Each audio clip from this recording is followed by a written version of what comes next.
सतनाम श्री वाहिगुरु साहिब जी। सलोक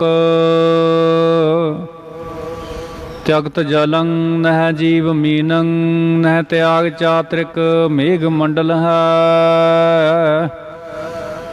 बाण बिदंच कुरंक नादं अल बंधन कुसुम बासन है। त्यगत जलं नह जीव मीनं। वाहिगुरु जी का खालसा वाहिगुरु जी की फतेह। ਕੋਟ ਬ੍ਰਹਮੰਡਾਂ ਦੀ ਮਾਲਕ ਜੁਗ ਜੁਗ ਅਟਲ ਸ਼ਬਦਾ ਅਵਤਾਰ ਦਸਾਂ ਪਾਤਸ਼ਾਹੀਆਂ ਦੀ ਆਤਮਿਕ ਜੋਤ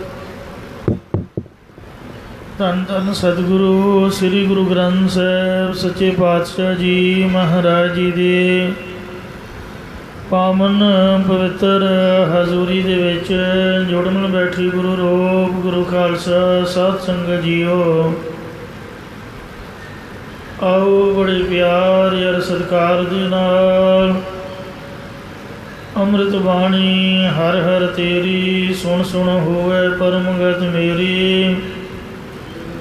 जलन बुझी शीतल हुए मनुआ सतगुर का दर्शन पाए जियो।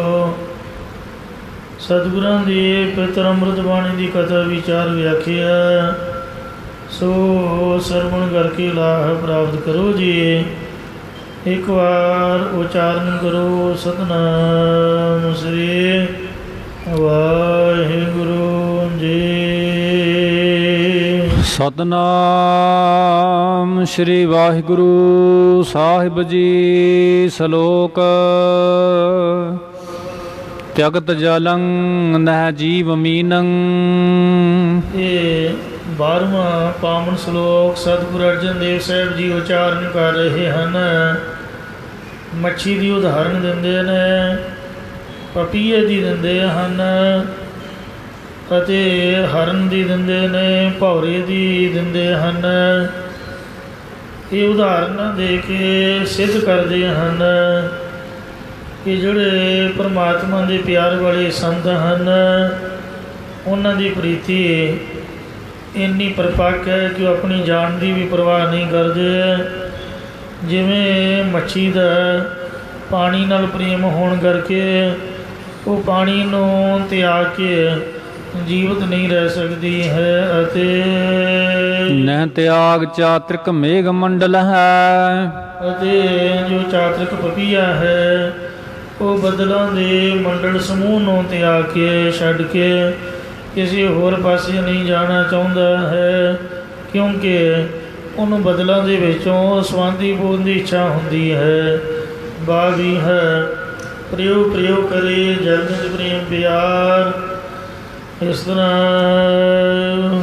बाण बेदंच कुरंक नादं। कुरंक हरन कंडा हेड़े दे आवाज़ दे विच प्रीति करके तीरां दे नाल बन्निया जांदा है।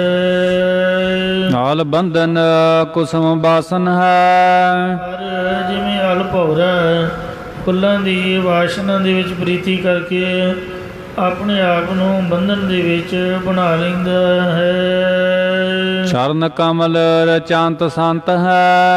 इसी प्रकार जिहड़े संत भगत उन्हां दा मन परमेश्वर के चरण कमलों के विच रचिया रहिंदा है।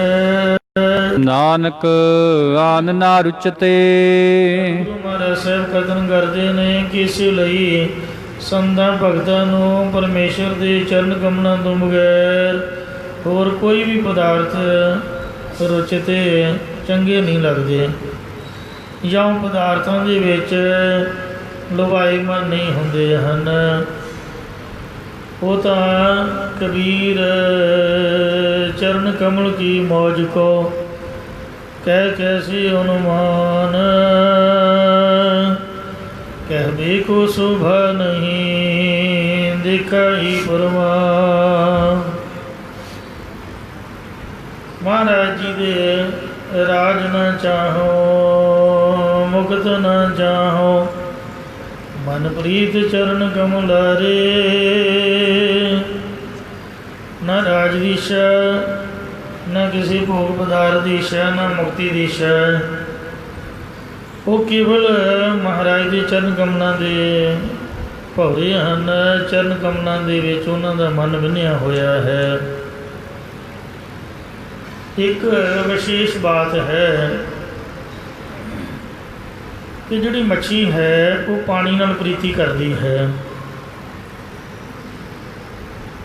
ਅਤੇ ਪਾਣੀ ਤੋਂ ਬਗੈਰ ਉਹ ਜਿਉਂਦੀ ਨਹੀਂ ਰਹਿ ਸਕਦੀ। ਪਰ ਜਦ ਉਹਨੂੰ ਫੰਦਕ ਜਿਹੜਾ ਹੈ ਜਾਲ ਪਾ ਕੇ ਪਾਣੀ ਵਿੱਚੋਂ ਪਕੜ ਲੈਂਦਾ ਹੈ, ਪਾਣੀ ਨੂੰ ਉਸਦੀ ਕੋਈ ਪਰਵਾਹ ਨਹੀਂ, ਮੱਛੀ ਚਲੀ ਗਈ। ਹੋਰ ਬਥੇਰੀਆਂ ਨੇ, ਪਾਣੀ ਦਾ ਉਹਦੇ ਨਾਲ ਕੋਈ ਪ੍ਰੇਮ ਨਹੀਂ ਹੈ, ਇੱਕ ਅੰਗੀ ਪ੍ਰੀਤੀ ਹੈ।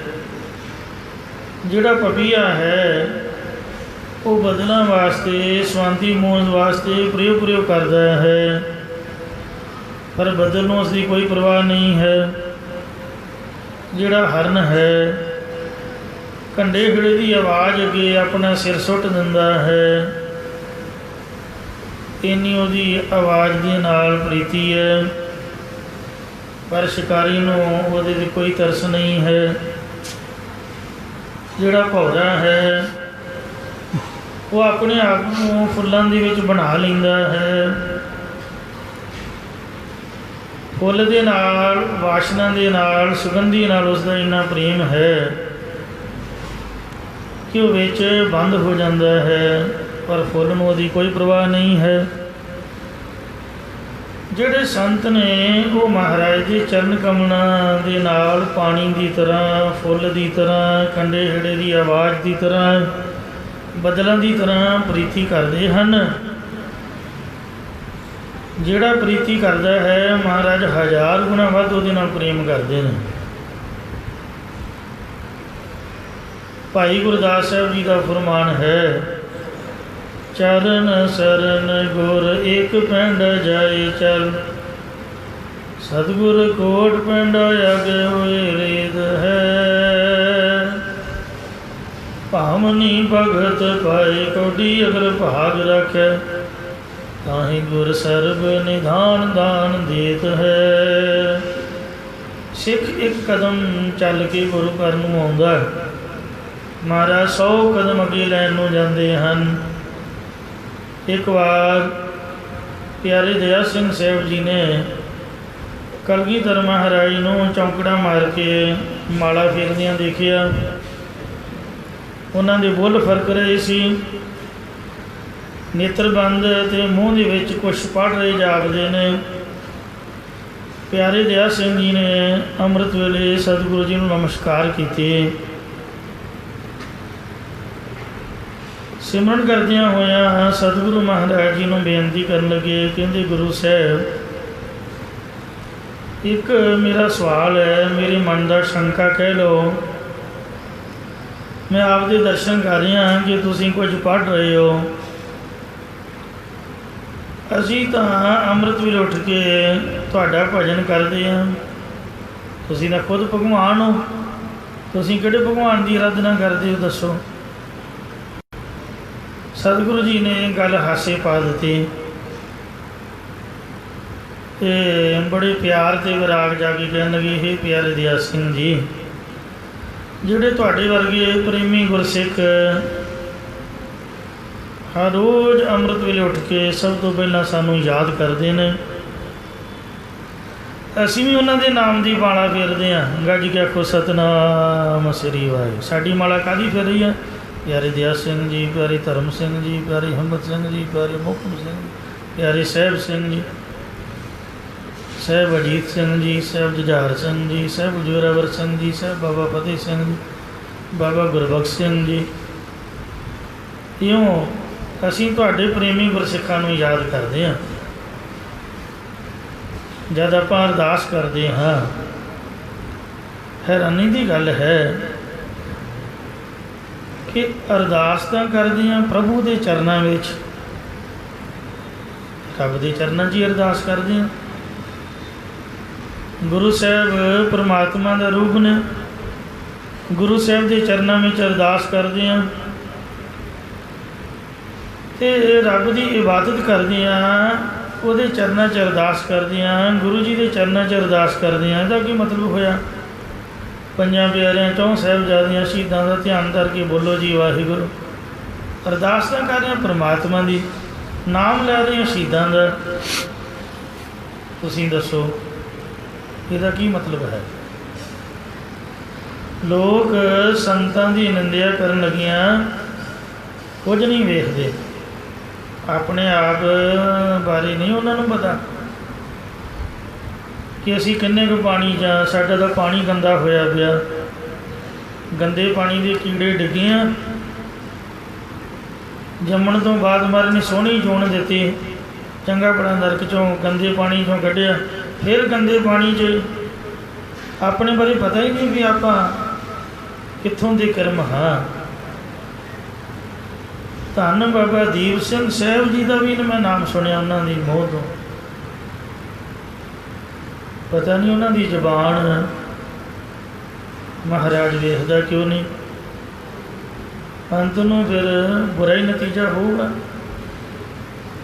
ਆਮ ਤੁਹਾਡੇ ਮੇਰੇ ਵਰਗੇ ਸਾਡੇ ਨਾਲ ਕਿਸੇ ਦੀ ਈਰਖਾ ਹੋ ਸਕਦੀ ਹੈ, ਪਰ ਜਿਹੜੇ ਮਹਾਂਪੁਰਖ ਮਾਲਾ ਫੇਰਦੇ, ਪਾਠ ਕਰਦੇ, ਕੁਰਬਾਨੀਆਂ ਕਰਦੇ, ਗੁਰੂ ਘਰ ਲਈ ਸ਼ਹੀਦੀਆਂ ਪਾ ਗਏ, ਸਿਆਣਿਆਂ ਦਾ ਕਹਿਣਾ ਪੁੱਤ ਫਲਾਣੇ ਘਰ ਜਾ ਕੇ ਅਫਸੋਸ ਕਰ ਆਇਓ, ਉਹਨਾਂ ਦਾ ਪੁਰਾਣੀ ਚੜ੍ਹਾਈ ਕਰ ਗਿਆ। ਭਾਵੇਂ ਬੁੱਢਾ ਸ਼ਰਾਬ ਪੀ ਕੇ ਮਰਿਆ ਹੋਵੇ, ਫਿਰ ਵੀ ਕਹੀਦਾ ਵੀ ਚੰਗਾ ਹੁੰਦਾ ਸੀਗਾ। ਕਿਉਂ ਭਲਾ? ਮਾੜਾ ਕਿਉਂ ਨਹੀਂ ਕਹੀਦਾ? ਉਹ ਆਪਣੇ ਆਪ ਨੂੰ ਹੀ ਬੁਰਾ ਕਹਿਣਾ ਹੈ। ਜਿਹੜਾ ਬੰਦਾ ਮਾਰੀ ਗਿਆ ਵਿਚਾਰਾ, ਚੜ੍ਹਾਈ ਕਰ ਗਿਆ, ਉਹਦੇ ਹਜ਼ਾਰ ਆਪਣੇ ਇੱਕ ਪਾਸੇ ਰੱਖ ਦਿਓ, ਇੱਕ ਗੁਣ ਤਾਂ ਉਹਦੇ 'ਚ ਹੋਊਗਾ ਹੀ, ਉਹਨੂੰ ਯਾਦ ਕਰੋ। ਮਾੜੇ ਬੰਦੇ ਨੂੰ ਵੀ ਮਾੜਾ ਕਹਿਣਾ ਸਿਆਣਿਆਂ ਦਾ ਇਹ ਮਤ ਹੈ, ਇਹ ਸਲਾਹ ਹੈ। ਮਹਾਰਾਜ ਬਾਣੀ 'ਚ ਕਹਿੰਦੇ ਨਿੰਦਾ ਭਲੀ ਕਿਸੇ ਕੀ ਨਾਹੀ, ਮਨ ਮੁਖ ਮੁਗਧ ਕਰਨ ਮੋਹ ਕਾਲੇ ਤੇ ਨਿੰਦਕਾਂ। ਆ ਜਿਹੜਾ ਨੇਕੀ ਹੈ, ਹਰਨੇਕ ਸਿੰਘ ਨਿਊਜ਼ੀਲੈਂਡ, ਉਹ TV ਚਲਾਉਂਦਾ, ਆਪਣੇ ਆਪ ਨੂੰ ਮਾਡਰਨ ਨਾ ਕਮਾਉਂਦਾ, ਉਹ ਬਾਬਾ ਦੀਪ ਸਿੰਘ ਦੀ ਵੀ ਨਿੰਦਿਆ ਕਰ ਦਿੰਦਾ। ਦੱਸੋ ਕਿੰਨੀ ਮਾੜੀ ਗੱਲ ਹੈ। ਉਹ ਆਪਾਂ ਮਹਾਰਾਜ ਦੇ ਸਿੱਖ ਹਾਂ, ਗੁਰੂ ਗੋਬਿੰਦ ਸਿੰਘ ਨੂੰ ਮੰਨਦੇ ਹਾਂ, ਗੁਰਬਾਣੀ ਸਾਡੀ ਗੁਰੂ ਹੈ, ਪਰ ਬਾਣੀ 'ਤੇ ਅਮਲ ਨਹੀਂ ਕਰਦੇ। ਸੰਤ ਜਰਨੈਲ ਸਿੰਘ ਤਾਂ ਮਾੜੇ ਹੋ ਸਕਦੇ ਨੇ, ਭਾਵੇਂ ਉਹ ਨਹੀਂ ਸਾਡੇ ਮੁਤਾਬਕ, ਪਰ ਬਾਬਾ ਦੀਪ ਸਿੰਘ ਦਾ ਮਹਾਂਪੁਰਖ ਸੀਗਾ। ਮਹਾਰਾਜ ਕਹਿੰਦੇ ਕਿ ਮਾੜੇ ਬੰਦੇ ਦੀ ਵੀ ਨਿੰਦਿਆ ਨਹੀਂ ਕਰਨੀ, ਜਦੋਂ ਸੰਤਾਂ ਦੀ ਨਿੰਦਿਆ ਤਾਂ ਕਿੰਨੀ ਵੇਖੋ ਬੁਰੀ ਹੈ। ਨਿੰਦਾ ਭਲੀ ਕਿਸੇ ਕੀ ਨਾਹੀ, ਮਨ ਮੁਖ ਮੁਗਧ ਕਰਨ ਮੋਹ ਕਾਲੇ ਤਿਨ ਨਿੰਦਕਾਂ। ਨਰਕੇ ਘੋਰ ਭਵਨ, ਉਹਨਾਂ ਨਿੰਦਕਾਂ ਦੇ ਮੂੰਹ ਕਾਲੇ ਹੁੰਦੇ ਆ, ਘੋਰ ਕੁੰਭੀ ਨਰਕ ਦੇ ਵਿੱਚ ਪੈਂਦੇ ਹਨ। ਇੱਕ ਦਾ ਕਾਲਾ ਹੋਇਆ ਮੂੰਹ ਤਾਂ ਮੈਂ ਵੇਖਿਆ ਹੈ ਆਪਣੀ ਅੱਖਾਂ ਦੇ ਨਾਲ। ਬਾਬੇ ਠਾਕਰ ਸਿੰਘ ਸਾਹਿਬ ਨੂੰ ਪੁੱਠਾ ਨਾਂ ਲੈਂਦਾ ਛੋਟਾ ਜਿਹਾ, ਕਹਿੰਦਾ ਵੇਖ ਲਓ। ਮਹਾਂਪੁਰਖ ਨਿਮਰਤਾ ਵਾਲੇ ਸੀਗੇ। ਜਦ ਮਹਾਂਪੁਰਖ ਕਿਸੇ ਨੂੰ ਮਿਲਦੇ ਪਿਆਰ ਨਾਲ ਹੱਥ ਜੋੜ ਕੇ ਫਤਿਹ ਬੁਲਾਉਂਦੇ। ਹੁਣ ਫੋਟੋ ਲਾ ਕੇ ਕੋਈ ਜਿਸ ਤਰ੍ਹਾਂ ਮਰਜ਼ੀ ਗਲਤ ਪ੍ਰਚਾਰ ਕਰੀ ਜਾਏ ਕਿ ਵੇਖੋ ਮੇਰੇ ਅੱਗੇ ਗਲ 'ਚ ਪਰਨਾ ਪਾ ਕੇ ਹੱਥ ਜੋੜ ਕੇ ਖੜਾ। ਜਿਹੜੇ ਗੁਰੂ ਦੇ ਸਿੱਖ ਰੱਬ ਦੇ ਪਿਆਰ ਵਾਲੇ, ਉਹ ਤਾਂ ਮੱਝਾਂ ਦੀ ਸੇਵਾ ਕਰਦੇ ਵੀ ਗਲ 'ਚ ਪਰਨਾ ਪਾਈ ਰੱਖਦੇ। ਗਲ 'ਚ ਪਰਨਾ ਤਾਂ ਸੁਤੇ ਸਿੱਧ ਨਿਮਰਤਾ ਦੀ ਨਿਸ਼ਾਨੀ ਹੈ। ਅਤੇ ਕੋਈ ਵੀ ਸਿੰਘ ਆਵੇ ਉਹਨੂੰ ਫਤਿਹ ਬੁਲਾਉਣੀ ਕੋਈ ਬੁਰੀ ਬਾਤ ਨਹੀਂ, ਪਰ ਫੋਟੋ ਲਾ ਕੇ ਕਹਿ ਦੇਣਾ ਵੀ ਵੇਖੋ। ਪਰ ਮੂੰਹ ਕਾਲਾ ਕੀਤਾ ਮਹਾਰਾਜ ਨੇ, ਉਹਦਾ ਅਸਲੀ ਚਿਹਰਾ ਦਿਖਾਇਆ। ਇਹ ਫਰਲੇ ਵਾਲਾ ਨਿਹੰਗ ਸਿੰਘ ਨਹੀਂ ਜੇ। ਨਿਹੰਗ ਸਿੰਘਾਂ ਦੇ ਬਾਣੀ 'ਚ ਤੁਰਕ ਮੁਸਲਮਾਨ ਸੀਗਾ। ਆਹ ਵੇਖ ਲਓ, ਦਾੜੀ ਵੀ ਨਹੀਂ ਰਹੀ, ਸਿਰ ਵੀ, ਕੇਸ ਵੀ ਨਹੀਂ ਰਹੇ, ਸੜ ਕੇ ਮੂੰਹ ਕਾਲਾ ਧੁਆਂਖਿਆ ਗਿਆ, ਸਵਾਹ ਹੋ ਗਿਆ। ਮਰਿਆਂ ਤੋਂ ਬਾਅਦ ਤਾਂ ਬੜਾ ਹੋਣਾ ਹੀ ਹੈ। ਤੋ ਨਿੰਦਕ ਕਾ ਮਾਥਾ ਈਹਾਂ ਊਹਾਂ ਕਾਲਾ।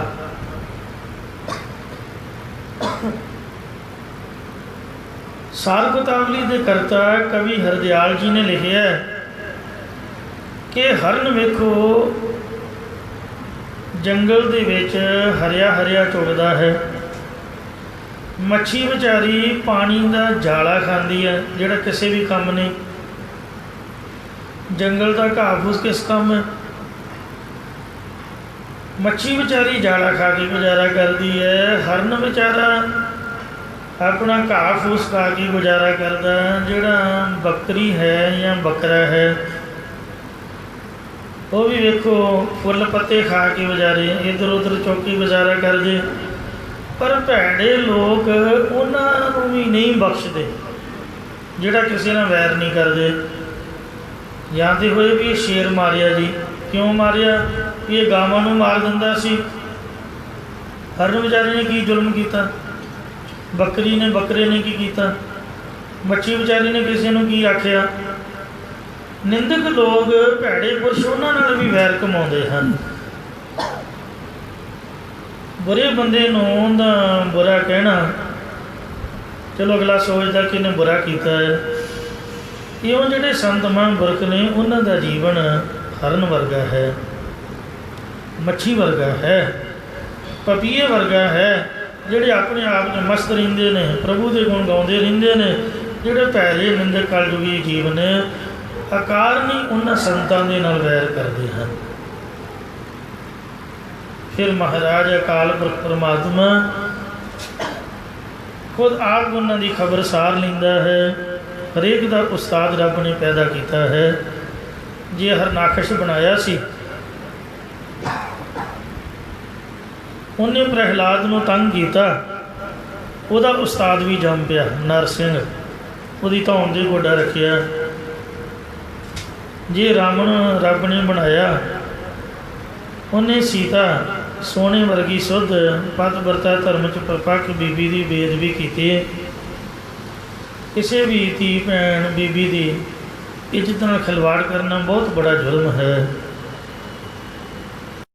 ਬੰਦੇ ਨਾਲ ਵੈਰ, ਬੰਦੇ ਨਾਲ ਗੱਲ ਕਰੋ।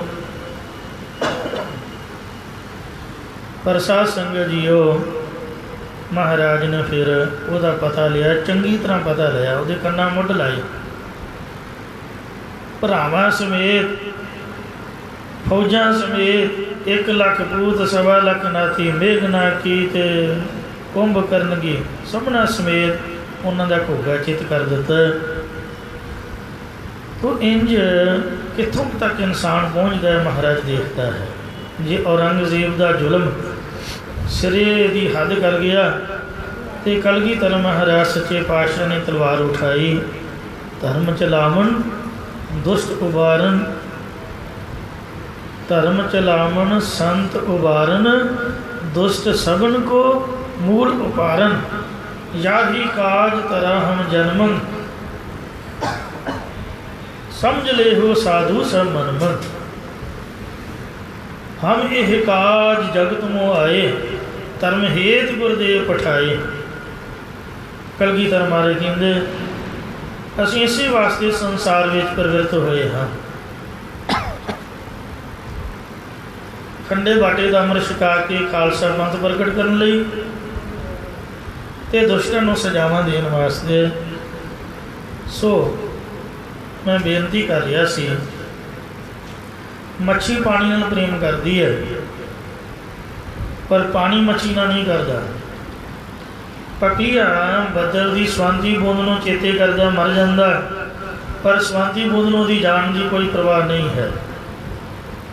ਜਿਹੜਾ ਹਰਨ ਹੈ, ਕੰਡੇ ਹੇਠ ਦੀ ਆਵਾਜ਼ ਅੱਗੇ ਆਪਣਾ ਸਿਰ ਸੁੱਟ ਦਿੰਦਾ, ਤੇ ਪਰ ਸ਼ਿਕਾਰੀ ਨੂੰ ਆਵਾਜ਼ ਨੂੰ ਉਸਦੀ ਕੋਈ ਪਰਵਾਹ ਨਹੀਂ ਹੈ। ਭੌਰਾ ਫੁੱਲ ਦੀ ਵਾਸ਼ਨਾ ਦਾ ਬੱਝਾ ਉਹਦੇ ਵਿੱਚ ਬੰਦ ਹੋ ਜਾਂਦਾ, ਤੇ ਪਰ ਫੁੱਲ ਨੂੰ ਉਸ ਦੀ ਕੋਈ ਪਰਵਾਹ ਨਹੀਂ ਹੈ। ਜਿਹੜੇ ਸੰਤ ਨੇ, ਰੱਬ ਦੇ ਪਿਆਰੇ ਨੇ, ਮਹਾਂਪੁਰਖ ਨੇ, ਚਰਨ ਕਮਲ ਰਜੰਦ ਸੰਤ, ਉਹ ਮਹਾਰਾਜ ਦੇ ਚਰਨ ਕਮਲਾਂ ਦੇ ਵਿੱਚ ਰਚੇ ਰਹਿੰਦੇ ਹਨ। ਹਮੇਸ਼ਾ ਹੀ ਵਾਹਿਗੁਰੂ ਦੇ ਚਰਨਾਂ ਦੇ ਭੌਰੇ ਬਣ ਕੇ, ਉਹਨਾਂ ਦੇ ਪ੍ਰੇਮੀ ਬਣ ਕੇ ਨਾਮ ਜਪਦੇ ਰਹਿੰਦੇ ਨੇ। ਮਹਾਰਾਜ ਵੀ ਉਹਨਾਂ ਨੂੰ ਵੱਧ ਕੇ ਪ੍ਰੇਮ ਕਰਦਾ ਹੈ।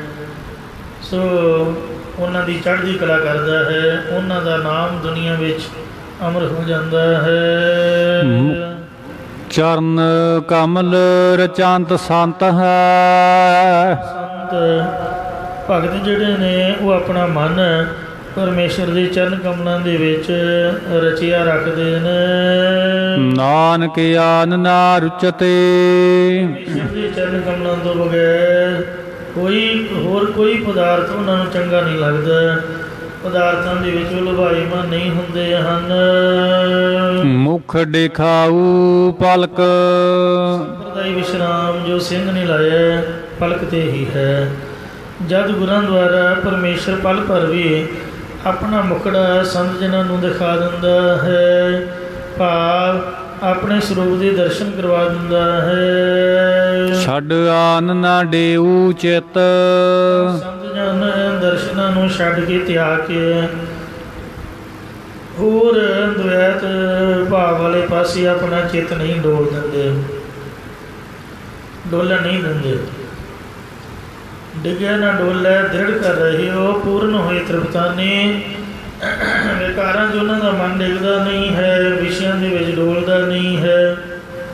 ਜਿਵੇਂ ਭਾਈ ਸੰਤ ਰਾਮ ਜੀ ਜਹਾਂਗੀਰ ਦੀ ਬੇਟੀ ਦਾ ਰਿਸ਼ਤਾ ਉਹਨਾਂ ਪ੍ਰਵਾਨ ਨਹੀਂ ਕੀਤਾ। ਡਿਓੜੀ ਦੇ ਪਹਿਰੇਦਾਰ ਸਨ।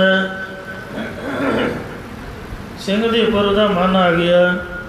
ਉਹਨੇ ਆਪਣੀ ਮਾਂ ਨਾਲ ਗੱਲ ਕੀਤੀ, ਉਹਨੇ ਜਹਾਂਗੀਰ ਨਾਲ ਗੱਲ ਕੀਤੀ। ਕਹਿਣ ਲੱਗਾ ਕੋਈ ਬਾਤ ਨਹੀਂ, ਆਪਾਂ ਇਹਨੂੰ ਮੁਸਲਮਾਨ ਬਣਾ ਕੇ ਕਿਸੇ ਰਾਜ ਦਾ ਸੂਬਾ ਬਣਾ ਦਿੰਦੇ ਆ। ਇਹ ਗੱਲ ਕਿਸੇ ਨੌਕਰਾਨੀ ਦੇ ਰਾਹੀਂ ਉਹਨੇ ਪਤੀ ਨੂੰ ਦੱਸੀ ਘਰ ਆ ਕੇ। ਅਤੇ ਉਹ ਭਾਈ ਸਾਹਿਬ ਨਾਲ ਡਿਓੜੀ ਦੇ ਨਾਲ ਹੀ ਪਹਿਰੇਦਾਰ ਸੀ, ਉਹਦੇ ਨਾਲ ਹੀ ਉਹਨੂੰ ਆ ਕੇ ਦੱਸੀ। ਅਤੇ ਭਾਈ ਸਾਹਿਬ ਰਾਤੋਂ ਰਾਤ ਉੱਥੋਂ ਦੌੜ ਪਏ। ਸਭ ਸ਼ਹਿਰਾਂ ਦੇ ਵਿੱਚ ਉਹਦਾ ਹੁਲੀਆ ਭੇਜਿਆ ਗਿਆ ਕਿ ਜਿੱਥੇ ਵੀ ਹੋਵੇ ਪਕੜ ਕੇ ਪੇਸ਼ ਕੀਤਾ ਜਾਏ। ਪਿਸ਼ੌਰ ਦੇ ਵਿੱਚ ਫੜਿਆ ਗਿਆ। ਉੱਥੋਂ ਦੇ ਸੂਬੇ ਨੇ ਆਖਿਆ, ਵੇਖ ਜਿਹੜੀ ਤੈਨੂੰ ਆਫਰ ਹੋ ਰਹੀ ਹੈ, ਤੂੰ ਜਹਾਂਗੀਰ ਦਾ ਜਵਾਈ ਬਣ ਰਿਹਾ, ਇਹ ਮੇਰੇ ਵਰਗੇ ਦੇ ਵੀ ਭਾਗਾਂ ਵਿੱਚ ਨਸੀਬ ਨਹੀਂ ਹੈ। ਅਤੇ ਤੂੰ ਇਹ ਰਿਸ਼ਤਾ ਪ੍ਰਵਾਨ ਕਰ ਲੈ, ਮੁਸਲਮਾਨ ਬਣ ਕੇ ਚੁੱਪ ਕਰਕੇ ਨਿਕਾਹ ਕਰਾ ਅਤੇ ਆਪਣੀ ਜ਼ਿੰਦਗੀ ਦਾ ਸੁੱਖ ਲੈ। ਕੀ ਲੈਣਾ ਮਰ ਕੇ, ਛੱਡ ਦੇ ਸਿੱਖੀ। ਪਰ ਭਾਈ ਸਾਹਿਬ ਸ੍ਰੀ ਸੁਖਮਨੀ ਸਾਹਿਬ ਜੀ ਦੇ ਨਿਤਨੇਮੀ ਸਨ। ਡਿਓੜੀ ਦੇ ਵਿੱਚ ਖੜੇ ਖੜੋਤੇ ਕਈ ਪਾਠ ਸੁਖਮਨੀ ਸਾਹਿਬ ਦੇ ਕਰ ਦਿੰਦੇ। ਸ੍ਰੀ ਗੁਰੂ ਅਰਜਨ ਦੇਵ ਮਹਾਰਾਜ ਦੀ ਉਹਨਾਂ ਦੀ ਇੰਨੀ ਕਿਰਪਾ ਹੋ ਗਈ ਸੀ ਕਿ ਉਹ ਮੌਤ ਤੋਂ ਨਹੀਂ ਡਰੇ।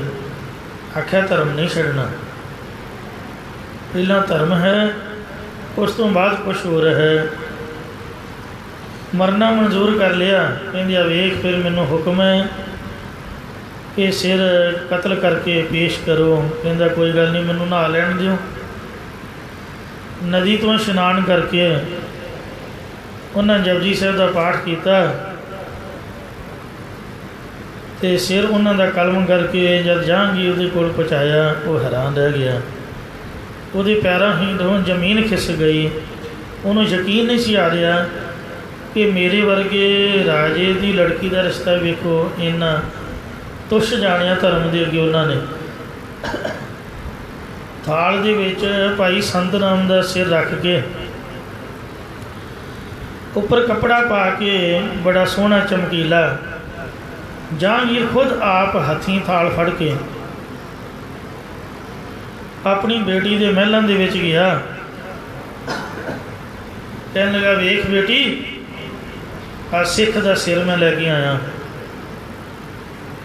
ਉਹ ਮੰਨਿਆ ਨਹੀਂ ਤੇਰੇ ਨਾਲ ਨਿਕਾਹ ਕਰਾਉਣ ਨੂੰ। ਇਸ ਤਰ੍ਹਾਂ ਦੇ ਸਿੱਖ ਹੁੰਦੇ ਨੇ, ਉਹ ਆਪਣਾ ਧਰਮ ਨਹੀਂ ਤਿਆਗਦੇ, ਮਰਨੀ ਭਾਵੇਂ ਮਰ ਜਾਣ। ਮੇਰੇ ਵਰਗੇ ਰਾਜੇ ਦੀ ਬੇਟੀ ਨੂੰ ਵੀ ਪ੍ਰਮਾਣ ਨਹੀਂ ਕਰਦੇ। ਕਿੰਨੇ ਧਰਮੀ ਨੇ। ਤੈਨੂੰ ਇਹ ਕੁਝ ਕਹਿਣ ਤੋਂ ਪਹਿਲਾਂ ਸੋਚਣਾ ਚਾਹੀਦਾ ਸੀ। ਉਹ ਲੜਕੀ ਦੇ ਮਨ ਦੇ ਵਿੱਚ ਮੋਹ ਆਇਆ। ਗੁਰਸਿੱਖ ਨਾਲ ਉਹਦਾ ਦਿਲੋਂ ਪਿਆਰ ਸੀਗਾ। ਪਿਆਰ ਦੇ ਵਿੱਚ ਆ ਕੇ ਜਦੋਂ ਥਾਲ ਉਹਦੇ ਕੋਲ ਕੀਤਾ ਅਤੇ ਉਹਨੇ ਕੱਪੜਾ ਲਾਇਆ ਤੇ ਸਿੱਖ ਦੇ ਸਿਰ ਨੂੰ ਉਹ ਹੱਥ ਲੱਗੀ ਲਾਉਣ ਤਾਂ ਭਾਈ ਸੰਤ ਰਾਮ ਵੇਖੋ ਇੰਨੇ ਧਰਮੀ ਸਨ। ਜਿਹੜਾ ਬੰਦਾ ਜਿਉਂਦਿਆਂ ਆਪਣਾ ਧਰਮ ਰੱਖੇ, ਮਰਿਆਂ ਤੋਂ ਬਾਅਦ ਫਿਰ ਮਹਾਰਾਜ ਸੱਚੇ ਪਾਤਸ਼ਾਹ ਰਖਵਾਲਾ ਬਣਦਾ ਹੈ। ਝਾਂਸੀ ਦੀ ਰਾਣੀ ਕੋਈ ਗੁਰੂ ਗੋਬਿੰਦ ਸਿੰਘ ਦੀ ਸਿੱਖ ਨਹੀਂ ਜਾਂ ਅੰਮ੍ਰਿਤਧਾਰੀ ਨਹੀਂ ਸੀਗੀ, ਪਰ ਅਸੂਲਾਂ ਦੀ ਪੱਕੀ ਸੀਗੀ। ਉਹਦੀ ਮੈਂ ਸਟੋਰੀ ਪੜ੍ਹੀ ਹੈ, ਪਰ ਉਹਦੀ ਬਹਾਦਰੀ ਦੀ ਮੈਂ ਦਾਤ ਦਿੰਦਾ ਹਾਂ ਕਿ ਜੋ ਗੁਰੂ ਗੋਬਿੰਦ ਸਿੰਘ ਨੇ ਸਿੱਖਿਆ ਦਿੱਤੀ ਹੈ, ਸਾਡੇ ਗੁਰੂਆਂ ਨੇ ਗੁਰਬਾਣੀ ਦੇ ਵਿੱਚ ਆਖਿਆ, ਉਹ ਪੂਰੀ ਨਿਯਮ ਦੀ ਪਰਪੱਕ ਬੀਬੀ ਸੀਗੀ। ਬੜੀ ਧਰਮੀ, ਬੜੀ ਬਹਾਦਰ, ਬੜੇ ਅਸੂਲਾਂ ਦੀ ਪਰਪੱਕ ਸੀਗੀ। ਜਿਉਂਦੇ ਜੀ ਉਹਨੇ ਗੋਰਿਆਂ ਨੂੰ ਮੂੰਹ ਨਹੀਂ ਲਾਇਆ। ਪਰਦੇ ਦੇ ਵਿੱਚ ਕਿਸੇ ਨੂੰ ਮਿਲਦੀ, ਪਰਦੇ ਦੇ ਵਿੱਚ ਗੱਲ ਕਰਦੀ।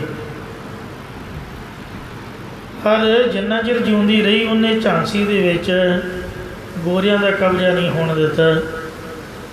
ਜਾਨ ਬੋਲ ਕੇ ਲੜਾਈ ਕਰਦੀ ਰਹੀ। ਔਰ ਅੰਤਮ ਸਮੇਂ ਸਾਰੇ ਹੀ ਉਸ ਦੇ ਨਾਲ ਦੇ ਮਾਰੇ ਗਏ। ਜਦ ਉਹਨੂੰ ਪਤਾ ਲੱਗਾ ਵੀ ਮੇਰੀ ਮੌਤ ਆਈ ਹੈ, ਘੋੜੇ ਨੂੰ ਅੱਡੀ ਮਾਰੀ, ਪਰ ਘੋੜਾ ਜਵਾਬ ਦੇ ਗਿਆ। ਇੱਕ ਛੋਟਾ ਜਿਹਾ ਨਾਲਾ ਸੀਗਾ, ਜੇ ਘੋੜਾ ਨਾਲਾ ਟੱਪ ਜਾਂਦਾ ਫਿਰ ਉਹਨੂੰ ਕੋਈ ਮਾਰ ਨਹੀਂ ਸੀ ਸਕਦਾ। ਜਦੋਂ ਬੰਦੇ ਦੀ ਆਈ ਹੋਵੇ, ਘੋੜਾ ਅੜੀ ਕਰ ਗਿਆ, ਘੋੜੇ ਦਾ ਕੀ ਲੈਣਾ। ਉਹਨੇ ਅੱਡੀ ਮਾਰੀ, ਜਿਹੜਾ 300-400 ਮੀਟਰ ਤੋਂ ਛਲਾਂਗ ਲਾ ਗਿਆ। ਝਾਂਸੀ ਦੀ ਰਾਣੀ ਝਾਂਸੀ ਦੇ ਕਿਲੇ ਤੋਂ 350-350 ਮੀਟਰ ਦੀ ਉਚਾਈ ਤੋਂ ਘੋੜੇ ਤੋਂ ਛਾਲ ਮਾਰ ਕੇ ਥੱਲੇ ਆਈ, ਕਿਉਂਕਿ ਗੇਟ ਬੰਦ ਹੋ ਗਏ, ਗੋਰਿਆਂ ਦਾ ਪਹਿਰਾ ਸੀਗਾ। ਉਦੋਂ ਆਈ ਨਹੀਂ ਸੀਗੀ ਤੇ ਘੋੜੇ ਨੇ ਸਾਥ ਦਿੱਤਾ। ਹੁਣ ਜਦ ਆ ਗਈ ਮੌਤ, ਫਿਰ ਘੋੜਾ ਜਵਾਬ ਦੇ ਗਿਆ, ਅੜੀ ਕਰ ਗਿਆ, ਉਹਨੇ ਨਾਲਾ ਨਹੀਂ ਟੱਪਿਆ। ਇੰਨੇ ਚਿਰ ਨੂੰ ਮਗਰ ਦੀ ਕਿਸੇ ਗੋਰੇ ਨੇ ਉਹਦੀ ਪਿੱਠ 'ਚ ਵਾਰ ਕੀਤਾ। ਜ਼ਖਮੀ ਹੋਈ, ਲੜਦੀ, ਗੋਰਿਆਂ ਨੂੰ ਮਾਰਦੀ ਮਰਾਉਂਦੀ ਕਿਸੇ ਮੰਦਿਰ 'ਚ ਪਹੁੰਚ ਗਈ। ਪੁਜਾਰੀ ਨੂੰ ਉੱਥੇ ਮੱਥਾ ਟੇਕ ਕੇ ਬੇਨਤੀ ਕੀਤੀ ਵੀ ਹੇ ਪੁਜਾਰੀ ਜੀ, ਇੱਕੋ ਮੇਰੀ ਬੇਨਤੀ ਹੈ ਵੀ ਜਦ ਮੇਰੇ ਸਵਾਸ ਨਿਕਲ ਜਾਣ ਤੇ ਮੇਰਾ ਸਰੀਰ ਇਹਨਾਂ ਜ਼ਾਲਮਾਂ ਦੇ, ਪਾਪੀਆਂ ਦੇ, ਗੋਰਿਆਂ ਦੇ ਹੱਥ ਨਹੀਂ ਆਉਣਾ ਚਾਹੀਦਾ। ਮੇਰੇ ਪਵਿੱਤਰ ਸਰੀਰ ਨੂੰ ਕਿਸੇ ਗੈਰ ਮਰਦ ਦਾ, ਇਹਨਾਂ ਪਾਪੀਆਂ ਦਾ ਹੱਥ ਨਾ ਲੱਗਣ ਦੇ। ਤੇਰੇ ਚਰਨਾਂ 'ਚ ਬੇਨਤੀ ਹੈ ਕਿ ਰੱਬ ਦੇ ਨਾਮ ਦੇ, ਭਗਵਾਨ ਦੇ ਨਾਮ ਦੇ ਮੇਰੇ ਸਰੀਰ ਦਾ ਸੰਸਕਾਰ ਕਰ ਦੇਈਂ। ਅਕਾਲ ਪੁਰਖ ਪਰਮਾਤਮਾ ਨੇ ਇੰਝ ਹੀ ਕੀਤਾ। ਮੰਦਰ ਨੂੰ ਭਾਵੇਂ ਗੋਰਿਆਂ ਘੇਰਾ ਪਾ ਲਿਆ, ਪਰ ਉਹ ਪੁਜਾਰੀ ਚੜ੍ਹਦੀ ਕਲਾ ਵਾਲਾ ਸੀਗਾ। ਉਹਨੇ ਜਿੰਨਾ ਬਾਲਣ ਤਿੰਗੜ ਸਭ ਇਕੱਠਾ ਕਰਕੇ ਜਿੰਨੇ ਚਿਰ ਨੂੰ ਅੰਦਰ ਆਏ, ਪਹਿਲਾਂ ਲੜਦੇ ਰਹੇ, ਫਿਰ ਜਿੰਨੇ ਚਿਰ ਨੂੰ ਅੰਦਰ ਆਏ ਉਨੇ ਚਿਰ ਨੂੰ ਉਹਦੇ ਸਰੀਰ ਦਾ ਸੰਸਕਾਰ ਉਹਨਾਂ ਕਰ ਦਿੱਤਾ। ਮਹਾਰਾਜ ਨੇ ਉਹਦੇ ਸਰੀਰ ਨੂੰ ਗੋਰਿਆਂ ਦੇ ਕਬਜ਼ੇ 'ਚ ਨਹੀਂ ਆਉਣ ਦਿੱਤਾ। ਅਕਾਲ ਪੁਰਖ ਪਰਮਾਤਮਾ ਧਰਮੀ ਬੰਦੇ ਦੀ ਮਦਦ ਕਰਦਾ ਹੈ। ਮਰ ਤੇ ਸਭਨਾ ਨਹੀਂ ਜਾਣਾ ਹੈ। ਕਬੀਰ ਮੋਹਿ ਮਰਨੇ ਕਾ ਚਾਉ ਹੈ, ਮਰੋ ਤਾਂ ਹਰ ਕੈ ਦੁਆਰ, ਮਤ ਹਰ ਪੁੱਛੈ ਕੌਣ ਹੈ, ਪਰਾ ਹਮਾਰੇ ਬਾਰ। ਤੁਹਾਡੀ ਗੱਲ ਨਹੀਂ ਮੈਂ ਕਰਦਾ। ਜੇ ਤੁਸੀਂ ਮੈਨੂੰ ਸਵਾਲ ਕਰੋ ਵੀ ਕਿਹੜੀ ਕਿਤਾਬ 'ਚ ਲਿਖਿਆ ਹੈ, ਮੈਂ ਲਿਖਿਆ ਦਿਖਾ ਵੀ ਨਹੀਂ ਸਕਦਾ, ਪਰ ਮੇਰੀ ਆਪਣੀ ਸ਼ਰਧਾ ਹੈ ਜੋ ਮੈਂ ਸੰਤਾਂ ਤੋਂ, ਮਹਾਂਪੁਰਖਾਂ ਤੋਂ ਸੁਣਿਆ ਹੈ।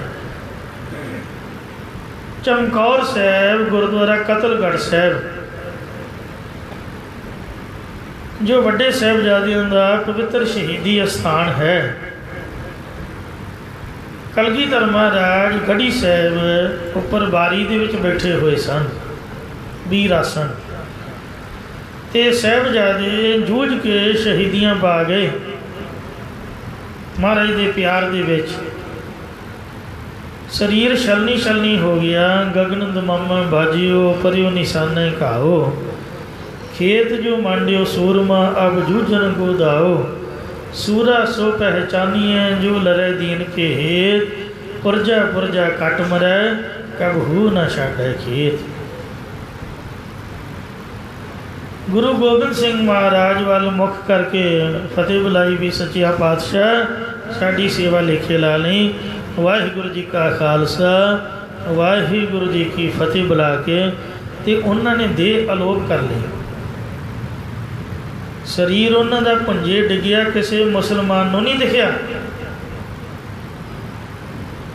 ਡਿੱਗਿਆ ਭਾਵੇਂ ਹੋਊਗਾ, ਇਹ ਨਹੀਂ ਮੈਂ ਕਹਿੰਦਾ ਵੀ ਸਰੀਰ ਧਰਤੀ 'ਤੇ ਨਹੀਂ ਪਿਆ ਹੋਊਗਾ, ਪਰ ਕੁਦਰਤ ਭਗਵਾਨ ਦੀ ਸਾਹਿਬਜ਼ਾਦਿਆਂ ਦੇ ਪਵਿੱਤਰ ਸਰੀਰ ਮੁਸਲਮਾਨਾਂ ਦੀ ਨਿਗਾਹ ਨਹੀਂ ਪਈ। ਉਹਨਾਂ ਦਾ ਹੱਥ ਨਹੀਂ ਮਹਾਰਾਜ ਨੇ ਲੱਗਣ ਦਿੱਤਾ। ਪਵਿੱਤਰ ਆਤਮਾਵਾਂ, ਉਹਨਾਂ ਦਾ ਪਵਿੱਤਰ ਸਰੀਰ, ਪਵਿੱਤਰ ਦੇਹ ਮੁਸਲਮਾਨਾਂ ਦੇ ਹੱਥ ਨਹੀਂ ਆਈ। ਕਈ ਜਿਹੜੇ ਪੜ੍ਹੇ ਲਿਖੇ ਲੋਕ ਨੇ ਇਸ ਗੱਲ 'ਤੇ ਤਰਕ ਕਰਦੇ ਨੇ। ਮੈਂ ਸ੍ਰੀ ਗੁਰੂ ਪ੍ਰਤਾਪ ਸੂਰਜ ਗ੍ਰੰਥ ਦੀ ਕਈ ਵਾਰ ਕਥਾ ਕੀਤੀ ਹੈ। ਇੱਕ ਵਾਰ ਬਟਾਲੇ ਸ਼ਹਿਰ ਦੇ ਵਿੱਚ ਨਵੇਂ ਪਾਤਸ਼ਾਹ ਜੀ ਦਾ ਸ਼ਹੀਦੀ ਪੁਰਬ ਮਨਾਇਆ ਜਾ ਰਿਹਾ ਸੀ। 10 ਦਿਨ ਹੋ ਗਏ, 10ਵੇਂ ਦਿਨ ਸ਼ਹੀਦੀ ਵਾਲੇ ਦਿਨ ਮੈਂ ਭੋਗ ਪਾਇਆ ਅਤੇ ਮੈਂ ਉਹ ਕਥਾ ਸੁਣਾਈ ਜੋ ਕਵੀ ਸੰਤੋਖ ਸਿੰਘ ਜੀ ਨੇ ਲਿਖੀ ਹੈ ਗੁਰ ਪ੍ਰਤਾਪ ਦੇ ਵਿੱਚ, ਕਿ ਜਦ ਜਲਾਦ ਨੇ ਸੀਸ ਉਤਾਰਿਆ ਗੁਰੂ ਤੇਗ ਬਹਾਦਰ ਮਹਾਰਾਜ ਦਾ, ਗੁਰੂ ਸਾਹਿਬ ਨੇ ਵਾਅਦਾ ਕੀਤਾ ਸੀ। ਔਰੰਗਜ਼ੇਬ ਨੇ ਸਵਾਲ ਕੀਤਾ ਕਿ ਕਿੰਨੀ ਕੁ ਤੁਸੀਂ ਤੇਗ ਦੀ ਬਹਾਦਰੀ ਕੀਤੀ ਹੈ ਅੱਜ ਤੱਕ, ਐਵੇਂ ਨਾਮ ਰਖਾ ਲਿਆ, ਕੀ ਤੁਹਾਡਾ ਨਾਮ ਦੇ ਮਹਿਣੇ ਨੇ, ਅਰਥ ਨੇ? ਮਰ ਕਹਿੰਦੇ ਤੇਗ ਚਲਾ ਕੇ ਵੇਖ ਲਾ, ਤੇਰੀ ਤੇਗ ਨੇ ਮੇਰਾ ਸੀਸ ਕੀ ਉਤਾਰਨਾ?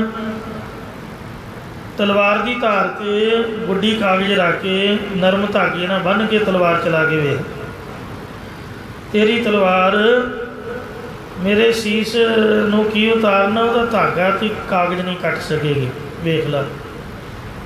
ਸੱਚਮੁੱਚ ਹੀ ਜਲਾਦ ਦੇ ਹੱਥ ਨੂੰ ਝਟਕਾ ਲੱਗਾ, ਕਿਉਂਕਿ ਗੁਰੂ ਜੀ ਦਾ ਜਿਹੜਾ ਪਾਵਨ ਸੀਸ ਸੀਗਾ ਜਲਾਦ ਦੀ ਤਲਵਾਰ ਲੱਗਣ ਤੋਂ ਪਹਿਲਾਂ ਹੀ ਉਤਰ ਗਿਆ ਅਤੇ ਭਾਈ ਜੈਤਾ ਜੀ ਦੀ ਝੋਲੀ ਵਿੱਚ ਆਣ ਪਿਆ।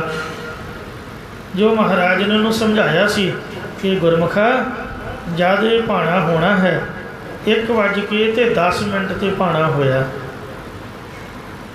ਜਿੱਥੇ ਖੂਹ ਸਾਹਿਬ ਹੈ ਸੀਸਗੰਜ ਦੇ ਨੀਚੇ, ਹੁਣ ਖੂਹੀ ਨਿਕਲੀ ਹੈ, ਪੁਰਾਣੀ ਖੂਹੀ ਬੋਰਡ ਦੇ ਥੱਲੇ ਹੁੰਦੀ ਸੀ, ਉੱਥੇ ਇਸ਼ਨਾਨ ਕਰਕੇ ਜਪਜੀ ਸਾਹਿਬ ਦਾ ਪਾਠ ਕੀਤਾ ਮਹਾਰਾਜ ਨੇ। ਫਿਰ ਆਖਿਆ ਵੀ ਜਦ ਮੈਂ ਮੱਥਾ ਟੇਕੇ ਤਾਂ ਚੁੱਕੂੰਗਾ ਸੀਸ, ਤਲਵਾਰ ਚਲਾ ਦਿਓ। ਭਾਈ ਜੈਤੇ ਨੂੰ ਆਖਿਆ ਵੀਰ ਬਣ ਕੇ ਮੇਰੇ ਕੋਲ ਰਹੀ, ਡਰਨਾ ਨਹੀਂ ਹੈ, ਮੌਤ ਤੋਂ ਨਹੀਂ ਡਰੀਦਾ, ਜਿਹਦੀ ਨਹੀਂ ਆਈ ਉਹਦੀ ਨਹੀਂ ਆਈ, ਤੈਨੂੰ ਕੋਈ ਕੁਛ ਨਹੀਂ ਕਹਿ ਸਕੇਗਾ। ਮੇਰਾ ਸੀਸ ਸਿੱਧਾ ਤੇਰੀ ਝੋਲੀ ਵਿੱਚ ਆਏਗਾ ਅਤੇ ਤੂੰ ਘਬਰਾਈ ਨਾ, ਵੀਰ ਬਣ ਕੇ ਗੁਰੂ ਗੋਬਿੰਦ ਸਿੰਘ ਦੇ ਕੋਲ ਪਹੁੰਚਾ ਦੇਂ। ਇਹ ਡਿਊਟੀ ਨਿਭਾਈ। ਸੱਚਮੁੱਚ ਹੀ ਸੀਸ ਧਰਤੀ 'ਤੇ ਡਿੱਗਣ ਦੀ ਬਜਾਏ ਭਾਈ ਜੈਤੇ ਦੀ ਝੋਲੀ ਵਿੱਚ ਪਿਆ। ਜਦੋਂ ਮੈਂ ਕਥਾ ਸੁਣਾਈ, ਹੁਣ ਤਾਂ ਦਾੜੀ ਚੱਟੀ ਹੋ ਗਈ, ਉਦੋਂ ਆਈ ਵੀ ਨਹੀਂ ਸੀਗੀ। ਉਹ ਢਾਡੀ ਸਿੰਘ ਗੁਰਮੁਖ ਪਿਆਰੇ, ਬਜ਼ੁਰਗ ਅਵਸਥਾ ਵਾਲੇ, ਬੜੇ ਵਿਦਵਾਨ ਸੀਗੇ। ਉਹਨਾਂ ਵੇਖਿਆ ਵੀ ਨਿਆਣਾ ਜਿਹਾ ਲੱਗਾ ਹੈ ਅਤੇ ਉਹ ਮਹਾਂਪੁਰਖਾਂ ਦੀ ਕਿਰਪਾ ਹੋ ਗਈ ਅਤੇ ਉਂਝ ਆਉਂਦਾ ਜਾਂਦਾ ਤਾਂ ਕੱਖ ਨਹੀਂ ਹੈ। ਘਰਦਿਆਂ ਨੂੰ ਫਿਕਰ ਸੀਗਾ ਵੀ ਇਹ 4 ਬੰਦਿਆਂ 'ਚ ਖੜ੍ਹ ਕੇ ਗੱਲ ਨਹੀਂ ਕਰ ਸਕਦਾ। ਹੁਣ ਵੀ 4 ਬੰਦੇ ਗੱਲਾਂ ਕਰਦੇ ਹੋਣ ਅਤੇ ਪਾਸੇ ਦੀ ਲੰਘ ਜਾਈਦਾ, ਜੇ ਕੋਈ ਸਵਾਲ ਕਰੇ ਵੀ ਅਤੇ ਆਪਾਂ ਨੂੰ ਪਰੇ ਪੰਚਾਇਤ 'ਚ ਜਾਂ 4 ਬੰਦਿਆਂ 'ਚ ਕੋਈ ਜਵਾਬ ਨਹੀਂ ਆਉਂਦਾ, ਐਵੇਂ ਝੂਠ ਜਿੰਨਾ ਮਰਜ਼ੀ ਬੋਲੀ ਜਾਓ। ਕਿਸੇ ਘਰ ਰੋਟੀ ਵੀ ਖਾਣ ਜਾਓ, ਜੇ ਕੋਈ ਕਹੇ ਬਾਬਾ ਜੀ ਸਾਖੀ ਸੁਣਾਓ ਜਾਂ ਕੋਈ ਗੱਲ ਸੁਣਾਓ, ਉਹ ਕੁਛ ਨਹੀਂ ਆਉਂਦਾ ਹੈ। ਅਤੇ ਪਰ ਇਹ ਮਹਾਂਪੁਰਖਾਂ ਦੀ ਕਿਰਪਾ ਹੋ ਗਈ। ਸਟੇਜ ਦੇ ਉੱਪਰ 4 ਅੱਖਰ ਉਹਨਾਂ ਬੋਲਣ ਦੀ ਜਾਚ ਸਿਖਾਈ ਵੀ ਸੰਗਤ ਦੀ ਇੰਝ ਸੇਵਾ ਕਰਨੀ ਹੈ। ਉਹ ਜਿਸ ਤਰ੍ਹਾਂ ਉਹਨਾਂ ਅੱਖਰ ਪੜ੍ਹਾਏ ਨੇ ਉਸ ਤਰ੍ਹਾਂ ਬੋਲੀ ਜਾਈਦੇ ਨੇ। ਜੇ ਕਿਤੇ ਭੁੱਲ ਜਾਈਦਾ ਫਿਰ ਉਹਨਾਂ ਦੀ ਆਵਾਜ਼ ਸੁਣ ਲਈਦੀ ਹੈ, ਫਿਰ ਉਹ ਯਾਦ ਆ ਜਾਂਦੇ। ਉਂਝ ਆਉਂਦਾ ਜਾਂਦਾ ਕੱਖ ਨਹੀਂ ਹੈ। ਉਮਰ ਵੀ ਨਿਆਣੀ ਸੀਗੀ ਅਤੇ ਉਹ ਢਾਡੀਆਂ ਨੇ 1 ਘੰਟਾ ਪੂਰਾ ਉਹਨਾਂ ਨੇ ਉਹ ਸੂਈ ਉੱਥੇ ਹੀ ਰੱਖੀ। ਇਹ ਗੱਲ ਗਲਤ ਹੈ, ਇਸ ਤਰ੍ਹਾਂ ਨਹੀਂ ਹੋ ਸਕਦਾ। ਪ੍ਰੋਫੈਸਰ ਸਾਹਿਬ ਸਿੰਘ ਦੇ, ਸਤਵੀਰ ਸਿੰਘ ਦੇ ਚੇਲੇ ਜੋ ਕਿਤਾਬਾਂ ਜੋ ਉਹਨਾਂ ਨੇ ਲਿਖਿਆ ਪੜ੍ਹਿਆ ਉਸ ਤਰ੍ਹਾਂ ਮੰਨਦੇ ਨੇ। ਪ੍ਰੋਫੈਸਰ ਸਤਵੀਰ ਸਿੰਘ ਜੀ ਨੇ ਲਿਖਿਆ ਹੈ ਕਿ ਭਾਈ ਜੈਤਾ ਜੀ ਨੂੰ ਉਹਦੇ ਪਿਓ ਨੇ ਆਖਿਆ ਕਿ ਮੇਰਾ ਸੀਸ ਤੂੰ ਕਤਲ ਕਰਕੇ ਤੇ ਉੱਥੇ ਰੱਖ ਦੇ ਤੇ ਫਿਰ ਤੂੰ ਗੁਰੂ ਜੀ ਦਾ ਸੀਸ ਚੁੱਕ ਲਈ। ਉਹ ਭਲਿਓ ਮਾਨਸੋ, ਜੇ ਕੋਈ ਤੁਹਾਨੂੰ ਪੁੱਛੇ ਸੀਸ ਤਾਂ ਇੱਕ ਹੀ ਚੁੱਕਣਾ ਔਖਾ ਹੋਇਆ ਪਿਆ, ਇੱਕ ਸੀਸ ਧਰਤੀ ਦੇ ਉੱਪਰ ਪਿਆ ਹੈ, ਚੁੱਕਣਾ ਤਾਂ ਉਹਨੂੰ ਹੀ ਔਖਾ ਹੈ। ਪਹਿਲਾਂ ਆਪਣੇ ਪਿਓ ਨੂੰ ਵੱਢੋ, ਪਤਾ ਨਹੀਂ ਲੱਗੂਗਾ ਦੂਸਰਿਆਂ ਨੂੰ, ਫਿਰ ਉਹਦਾ ਸਿਰ ਚੁੱਕੋ ਅਤੇ ਉੱਥੇ ਰੱਖੋ, ਵੇਖੂਗਾ ਨਹੀਂ ਕੋਈ, ਫਿਰ ਮਹਾਰਾਜ ਦਾ ਸੀਸ ਚੁੱਕੋ। ਇੰਨਾ ਔਖਾ ਕੰਮ। ਇਸ ਵਾਸਤੇ ਇਹ ਗੱਲ ਬਣਦੀ ਹੋਈ ਨਹੀਂ ਹੈ ਕਿ ਭਾਈ ਜੈਤੇ ਨੇ ਪਹਿਲਾਂ ਆਪਣੇ ਪਿਓ ਦਾ ਸਿਰ ਵੱਢਿਆ ਅਤੇ ਫਿਰ ਉੱਥੇ ਰੱਖਿਆ ਅਤੇ ਫਿਰ ਮਹਾਰਾਜ ਦਾ ਸਿਰ ਚੁੱਕਿਆ। ਇਹ ਗੱਲ ਨਹੀਂ ਬਣਦੀ ਹੈ। ਸਿੱਧਾ ਸੀਸ ਗੁਰੂ ਸਾਹਿਬ ਦਾ ਭਾਈ ਜੈਤੇ ਦੀ ਝੋਲੀ ਆਇਆ। ਇਹ ਸ਼ਰਧਾ ਦਾ ਬਚਨ ਹੈ। ਕਵੀ ਸੰਤੋਖ ਸਿੰਘ ਜੀ ਨੇ ਲਿਖਿਆ ਹੈ। ਉਹ ਗੁਰਮੁਖ ਪਿਆਰੇ ਪ੍ਰਬੰਧਕਾਂ ਨੇ ਉਹਨਾਂ ਨੂੰ ਪਿਆਰ ਨਾਲ ਸਮਝਾਇਆ ਅਤੇ ਕਹਿੰਦੇ ਵੀ ਇੰਝ ਜੋ ਮਹਾਰਾਜ ਦਾ ਇਤਿਹਾਸ ਹੈ 10 ਦਿਨਾਂ ਤੋਂ ਚੱਲ ਰਿਹਾ ਹੈ। ਕਵੀ ਸੰਤੋਖ ਸਿੰਘ ਨੇ ਲਿਖਿਆ ਹੈ ਅਤੇ ਸੰਪਰਦਾ ਦਾ ਟਕਸਾਲ ਦਾ ਪ੍ਰੋਗਰਾਮ ਹੈ, ਤੁਸੀਂ ਚੰਗਾ ਨਹੀਂ ਕੀਤਾ। ਤਖਤ ਪੋਸ਼ 'ਤੇ ਸੌਣਾ ਪਿਆ, ਰੋਟੀ ਪਤਾ ਨਹੀਂ ਕਿਸੇ ਖਵਾਈ ਜਾਂ ਨਹੀਂ, ਉੱਥੇ ਹੀ ਬਸ ਰਾਤ ਕੱਟੀ ਉਹਨਾਂ, ਮਤਲਬ ਕੋਈ ਸਤਿਕਾਰ ਨਹੀਂ ਹੋਇਆ। ਡਰ ਵੀ ਮੈਂ ਗਿਆ ਸੀਗਾ। ਸਟੇਜ ਦੇ ਮਗਰ ਉਹਨਾਂ ਪ੍ਰਬੰਧਕਾਂ ਲਿਖ ਕੇ ਲਾਇਆ ਵੀ ਕੋਈ ਵੀ ਪ੍ਰਚਾਰਕ ਵੀਰ ਸੋ ਜਿਹੜਾ ਕੋਈ ਪਹਿਲਾਂ ਪ੍ਰਚਾਰ ਕਰ ਗਿਆ ਉਹਦੇ ਵਿਰੁੱਧ ਬੋਲਣ ਦੀ ਮਨਾਹੀ ਹੈ। ਗੁਰਮਤਿ ਦੇ ਬਚਨ ਸਰਵਣ ਕਰਾਈਏ ਜਿਹਦੇ ਨਾਲ ਸ਼ਰਧਾ, ਪਿਆਰ ਅਤੇ ਭਾਵਨਾ ਉਤਪੰਨ ਹੋਵੇ। ਇਹ ਸ਼ਰਧਾ ਦੇ ਬਚਨ ਮੈਂ ਤੁਹਾਨੂੰ ਸੁਣਾ ਰਿਹਾ। ਜੇ ਤੁਸੀਂ ਕਹੋ ਵੀ ਇਹਦਾ ਸਬੂਤ ਦਿਓ, ਸਬੂਤ ਕੋਈ ਨਹੀਂ ਹੈ। ਨਾਵੇਂ ਪਾਤਸ਼ਾਹ ਜੀ ਦਾ ਪਾਵਨ ਸੀਸ ਤੁਰਕਾਂ ਦੀ ਤਲਵਾਰ ਨਹੀਂ ਲੱਗੀ ਅਤੇ ਭਾਈ ਜੈਤੇ ਦੀ ਝੋਲੀ ਆਇਆ ਅਤੇ ਭਾਈ ਜੈਤਾ ਜੀ ਨੇ ਕਲਗੀਧਰ ਮਹਾਰਾਜ ਦੇ ਕੋਲ ਪਹੁੰਚਾਇਆ। 5 ਪੜਾਅ ਕਰਦਿਆਂ ਲਾਗੇ ਤੁਹਾਡੇ ਦਰਗਾਹੀ ਸ਼ਾਹ ਫਕੀਰ ਹੈ, ਇਹਨੂੰ ਦਰਸ਼ਨ ਹੋਏ ਸਨ। ਨਾਭਾ ਸਾਹਿਬ ਇੱਥੇ ਰੱਖ ਕੇ ਉਹਨਾਂ ਇਸ਼ਨਾਨ ਪਾਣ ਕੀਤਾ। ਕੀਰਤਪੁਰ ਸਾਹਿਬ ਪਾਲਕੀ ਸਾਹਿਬ 'ਚ ਬਿਰਾਜਮਾਨ ਹੋਏ। ਜਿਹੜਾ ਗੁਰੂ ਸਾਹਿਬ ਜੀ ਦਾ ਪਾਵਨ ਧੜ ਸੀਗਾ ਉਹ ਵੀ ਸਾਧ ਸੰਗਤ ਜੋ ਲੱਖੀ ਸ਼ਾਹ ਬਣ ਜਾ ਰਹੇ ਨੇ, ਰੂਹ ਦੇ ਗੱਡੀਆਂ ਦੇ ਵਿੱਚ ਲੁਕਾ ਕੇ ਅਤੇ ਆਪਣੀ ਝੁੱਗੀਆਂ ਨੂੰ ਅੱਗ ਲਾ ਦਿੱਤੀ। ਗੁਰੂ ਮਹਾਰਾਜ ਦੇ ਪਾਵਨ ਸਰੀਰ ਪਾਤਸ਼ਾਹ ਜੀ ਨੇ ਭਾਵੇਂ ਆਪਣੇ ਸਰੀਰ ਨੂੰ ਠੀਕ ਰੱਖਿਆ ਹੈ। ਠੀਕਰ ਫੋਰ ਦਲੀਸ ਸਿਰ ਪ੍ਰਭਪੁਰ ਕੀਆ ਪਿਆਨ, ਤੇਗ ਬਹਾਦਰ ਸੀ ਕਰਿਆ ਕਰੀ ਨ ਜਿਨਹੁ ਆਣ, ਤੇਗ ਬਹਾਦਰ ਕੇ ਚਲਤ ਭਇਓ ਜਗਤ ਕੋ ਸੋਭ, ਹੈ ਸਭ ਜਗ ਭਇਓ ਜੈ ਜੈ ਜੈ ਸੁਰਲੋਕ। ਗੁਰੂ ਸਾਹਿਬ ਨੇ ਭਾਵੇਂ ਠੀਕਰਾ ਕਹਿ ਕੇ ਔਰੰਗਜ਼ੇਬ ਦੇ ਸਿਰ 'ਤੇ ਭੰਨ ਦਿੱਤਾ, ਪਰ ਸਾਡੇ ਵਾਸਤੇ ਉਹ ਗੁਰ ਅੰਮ੍ਰਿਤ ਪਿੰਨੀ ਦੇ ਹੋਰੀ, ਅੰਮ੍ਰਿਤ ਗੁਰ ਕੇ ਰਾਮ ਰਾਜੇ, ਜਿਹਨਾਂ ਗੁਰਬਾਣੀ ਮਨ ਭਾਈਆ ਅੰਮ੍ਰਿਤ ਛਕ ਛਕੇ। ਜਿਸ ਪਾਵਨ ਸਰੀਰ ਦੇ ਵਿੱਚੋਂ ਗੁਰਬਾਣੀ ਆਈ ਹੈ ਉਹ ਸਰੀਰ ਅੰਮ੍ਰਿਤ ਰੂਪ ਗੁਰਬਾਣੀ ਕਰਕੇ ਅੰਮ੍ਰਿਤ ਰੂਪ ਹੀ ਹੋ ਗਿਆ। ਸਾਡੇ ਲਈ ਮਹਾਰਾਜ ਜੀ ਦੇ ਅੰਮ੍ਰਿਤ ਰੂਪ ਹੈ। ਸ਼ਹੀਦਾਂ ਨੇ ਵੀ ਕੱਖ ਨਾਲੋਂ ਹੌਲੀ ਜਾਣ ਕੇ ਆਪਣੀ ਦੇਹ ਦਾ ਤਿਆਗ ਕਰ ਦਿੱਤਾ, ਪਰ ਸਾਡੇ ਲਈ ਉਹ ਸਰੀਰ ਸੋਨੇ ਵਰਗੇ ਸ਼ੁੱਧ ਹਨ। ਸਾਹਿਬਜ਼ਾਦਿਆਂ ਦੇ ਸਰੀਰ ਮੁਸਲਮਾਨਾਂ ਨੂੰ ਨਹੀਂ ਦਿਖੇ। ਇੱਕ ਭੈਣ ਜਿਹੜਾ ਚਮਕੌਰ ਪਿੰਡ ਹੈ ਉਹ ਬਿਲਕੁਲ ਨਹਿਰ ਦੇ ਕੰਢੇ 'ਤੇ ਹੈ। ਇੱਕ ਪਾਸੇ ਚਮਕੌਰ ਪਿੰਡ, ਦੂਜੇ ਪਾਸੇ ਉਹ ਭੈਣ ਦਾ ਪਿੰਡ। ਸਾਧ ਸੰਗਤ ਜੀਓ, ਉਹਦਾ ਗੁਰਦੁਆਰਾ ਵੀ ਬਣਿਆ ਹੋਇਆ ਅਤੇ ਉਹ ਭੈਣ ਨੂੰ ਸਾਹਿਬਜ਼ਾਦਿਆਂ ਦੇ ਸਰੀਰ ਦਿਖੇ ਜਿਹੜੇ 40 ਮੁਕਤੇ, ਉਹਨਾਂ ਦੇ ਪਾਵਨ ਸਰੀਰਾਂ ਨੂੰ ਭੈਣ ਨੇ ਇਕੱਤਰ ਕੀਤਾ ਅਤੇ ਸਾਹਿਬਜ਼ਾਦਿਆਂ ਦੇ ਸਰੀਰ ਇਕੱਤਰ ਕੀਤੇ। ਅਜੇ ਸਭ ਕੁਛ ਕਰ ਹੀ ਰਹੀ ਸੀ ਅਤੇ ਕੁਝ ਸਰੀਰਾਂ ਦਾ ਉਹਨੇ ਸੰਸਕਾਰ ਕੀਤਾ। ਉਹਦਾ ਨਾਂ ਸੀ ਭੈਣ ਸ਼ਰਨ ਕੌਰ। 22 ਸਾਲ ਦੀ ਕੁੜੀ ਸੀਗੀ, ਅਨਮੈਰਿਡ ਮੁਟਿਆਰ, ਉੱਚੀ ਲੰਮੀ ਸੋਹਣੀ ਸੁਨੱਖੀ ਜਵਾਨ। ਇਹ ਮੈਂ ਕਥਾ ਇੱਥੇ ਹੀ ਸੁਣਾਈ ਗੁਰਦੁਆਰਾ ਸਾਹਿਬ ਵਿਖੇ। ਸ਼ਾਮਾਂ ਦਾ ਟਾਈਮ ਸੀਗਾ। ਇੱਕ ਬੀਬੀ ਕਥਾ ਤੋਂ ਬਾਅਦ ਮੈਨੂੰ ਮਿਲੀ, ਬਜ਼ੁਰਗ ਮਾਤਾ, ਕਹਿਣ ਲੱਗੀ ਤੁਹਾਨੂੰ ਪਤਾ ਹੈ ਕਿ ਉਹ ਕਿਸ ਪਿੰਡ ਦੀ ਸੀ? ਮੈਂ ਕਿਹਾ ਜੀ ਨਹੀਂ। ਕਹਿੰਦੀ ਮੇਰੇ ਉਹ ਪਿੰਡ ਪੇਕੇ ਹਨ, ਇੱਥੇ ਮੈਂ ਮੁਹਾਲੀ ਰਹਿੰਦੀ ਹਾਂ ਅਤੇ ਉਹ ਭੈਣ ਦੇ ਮੈਨੂੰ ਦਰਸ਼ਨ ਹੋਏ ਨੇ। ਮੈਂ ਗੁਰਦੁਆਰਾ ਸਾਹਿਬ ਝਾੜੂ ਦਿੰਦੀ ਹੁੰਦੀ ਅਤੇ ਮਹਾਰਾਜ ਦੀ ਸੇਵਾ ਕਰਦੀ, ਅਤੇ ਇਸ ਤਰ੍ਹਾਂ ਦਾ ਉਹਦਾ ਰੂਪ ਸੀਗਾ। ਕਹਿੰਦੀ ਉਹਨੇ ਮੈਨੂੰ ਦਰਸ਼ਨ ਦਿੱਤੇ ਨੇ। ਮੈਂ ਕਿਹਾ ਧੰਨ ਹੈ ਮਾਤਾ। ਹੁਣ ਮੈਂ ਸਪੈਸ਼ਲ ਗਿਆ, ਟਾਈਮ ਤਾਂ ਲੇਟ ਹੋ ਗਿਆ, ਅਤੇ ਪਰ ਮੈਂ ਉੱਥੇ ਗੁਰਦੁਆਰੇ ਬਾਹਰੋਂ ਤਾਲਾ ਲੱਗੇ ਨੂੰ ਮੱਥਾ ਜ਼ਰੂਰ ਟੇਕ ਕੇ ਆਇਆ। ਆਪ ਵੀ ਕਿਤੇ ਜਾਓ ਤਾਂ ਮਸਾਂ ਹੀ 2 ਨਹੀਂ ਤਾਂ 3 ਕਿਲੋਮੀਟਰ ਦਾ ਫਾਸਲਾ ਹੈ ਚਮਕੌਰ ਸਾਹਿਬ ਗੁਰਦੁਆਰਾ ਕਤਲਗੜ੍ਹ ਤੋਂ, ਉਹ ਭੈਣ ਦੇ ਪਿੰਡ ਦਾ, ਜਿੱਥੋਂ ਦੀ ਉਹ ਸ਼ਰਨ ਕੌਰ ਸੀਗੀ। ਇੰਨੀ ਬਹਾਦਰ ਕੁੜੀ, ਕਲਗੀਧਰ ਮਹਾਰਾਜ ਦੇ ਕਿਤੇ ਉਹਨੇ ਦਰਸ਼ਨ ਕੀਤੇ ਸਨ ਅਤੇ ਸੇਵਾ ਮੰਗੀ। ਮਹਾਰਾਜ ਨੇ ਆਖਿਆ ਬੀਬੀ ਭੈਣਾ ਮੌਕਾ ਆਊਗਾ ਸੇਵਾ ਕਰ ਲਈ। ਉਹਨੇ ਸਿੰਘਾਂ ਦੇ ਸਰੀਰ ਇਕੱਤਰ ਕਰਕੇ ਸੰਸਕਾਰ ਦੀ ਸੇਵਾ ਕੀਤੀ। ਜਦ ਉਹਨੇ ਲਾਂਬੂ ਲਾਇਆ, ਉੱਚੀ ਉੱਚੀ ਲਾਟ ਉੱਠੀ। ਰਾਤ ਦੇ 12-2 ਵਜੇ ਦਾ ਤਾਂ ਟਾਈਮ ਸੀਗਾ। ਮੁਸਲਮਾਨ ਹਰਲ ਹਰਲ ਕਰਦੇ ਤੁਰੇ ਫਿਰਦੇ ਸਨ। ਭਾਲੇ, ਤੀਰ, ਵਰਸ਼ੇ, ਤਲਵਾਰਾਂ, ਬੰਦੂਕਾਂ ਲੈ ਕੇ ਉਹਦੇ ਕੋਲ ਇਕੱਤਰ ਹੋ ਗਏ। ਕਹਿਣ ਲੱਗੇ ਕੌਣ ਹੈ ਤੂੰ? ਕਹਿਣ ਲੱਗੀ ਮੈਂ ਗੁਰੂ ਗੋਬਿੰਦ ਸਿੰਘ ਦੀ ਸਿੰਘਣੀ ਹਾਂ ਅਤੇ ਵੀਰਾਂ ਦਾ ਸੰਸਕਾਰ ਕਰ ਰਹੀ ਹਾਂ। ਉਹਨਾਂ ਆਖਿਆ ਵੀ ਬਾਹਾਂ ਖੜੀਆਂ ਕਰਕੇ ਆਤਮ ਸਮਰਪਣ ਕਰ ਦੇ। ਉਹਨੇ ਜੋ ਕੁਝ ਉਹਦੇ ਹੱਥ ਵਿੱਚ ਆਇਆ, ਸ਼ਸਤਰ ਪਏ ਹੋਣਗੇ ਇੱਧਰ ਉੱਧਰ ਸਿੰਘਾਂ ਦੇ, ਉਹਨੇ ਫੜ ਕੇ ਬੜੇ ਮੁਸਲਮਾਨ ਝਟਕਾਏ। ਜਿੰਨਾ ਚਿਰ ਉਹਦੀ ਜਾਨ ਰਹੀ ਉਹਨਾਂ ਚਿਰ ਉਹਨੇ ਲੜ ਕੇ ਜੂਝ ਕੇ ਸ਼ਹੀਦੀ ਪਾ ਦਿੱਤੀ। ਅਧਮੋਈ ਸੀ ਵਿਚਾਰੀ, ਕੁੱਟ ਕੁੱਟ ਕੇ ਉਹਨੂੰ ਤੀਰ ਅਤੇ ਵਰਸ਼ੇ ਮਾਰ ਮਾਰ ਕੇ ਜ਼ਖਮੀ ਕਰਕੇ ਅਧਮੋਈ ਕਰਕੇ ਸੁੱਟ ਦਿੱਤਾ। ਜੇ ਤੜਫ ਰਹੀ ਸੀ, ਫੜ ਕੇ ਉਹਨਾਂ ਲੱਤਾਂ ਬਾਹਾਂ ਤੋਂ ਅਤੇ ਸੰਸਕਾਰ ਉਹਦੇ ਜਿਉਂਦੀ ਦਾ ਹੀ ਅੱਗ 'ਚ ਉਹਨੂੰ ਸੁੱਟ ਦਿੱਤੇ। ਜਿਉਂਦੀ ਦਾ ਸੰਸਕਾਰ ਹੋ ਗਿਆ। ਉਹ ਕੁਰਬਾਨੀ ਵਾਲੀ ਡਾਕਟਰ ਭਾਈ ਵੀਰ ਸਿੰਘ ਨੇ ਉਹਦੀ ਸਟੋਰੀ ਲਿਖੀ ਹੈ, ਰੌਂਗਟੇ ਖੜੇ ਕਰਨ ਵਾਲੀ ਹੈ। ਉਹਦੇ ਤੋਂ ਬਾਅਦ ਇੱਕ ਇਹ ਵੀ ਜ਼ਿਕਰ ਆਇਆ ਕਿ 2 ਵਪਾਰੀ ਬਠਿੰਡੇ ਤੋਂ ਇੱਧਰ ਨੂੰ ਜਾ ਰਹੇ ਸੀ।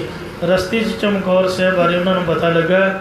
ਸਾਹਿਬਜ਼ਾਦਿਆਂ ਦੇ ਪਾਵਨ ਸਰੀਰਾਂ ਦਾ ਸੰਸਕਾਰ ਉਹਨਾਂ 2 ਵਪਾਰੀ ਸਿੱਖਾਂ ਨੇ ਕੀਤਾ ਹੈ, ਜਾਂ ਭੈਣ ਸ਼ਰਨ ਕੌਰ ਨੇ ਕੀਤਾ। ਰਹੋ ਵਿਚਾਰ।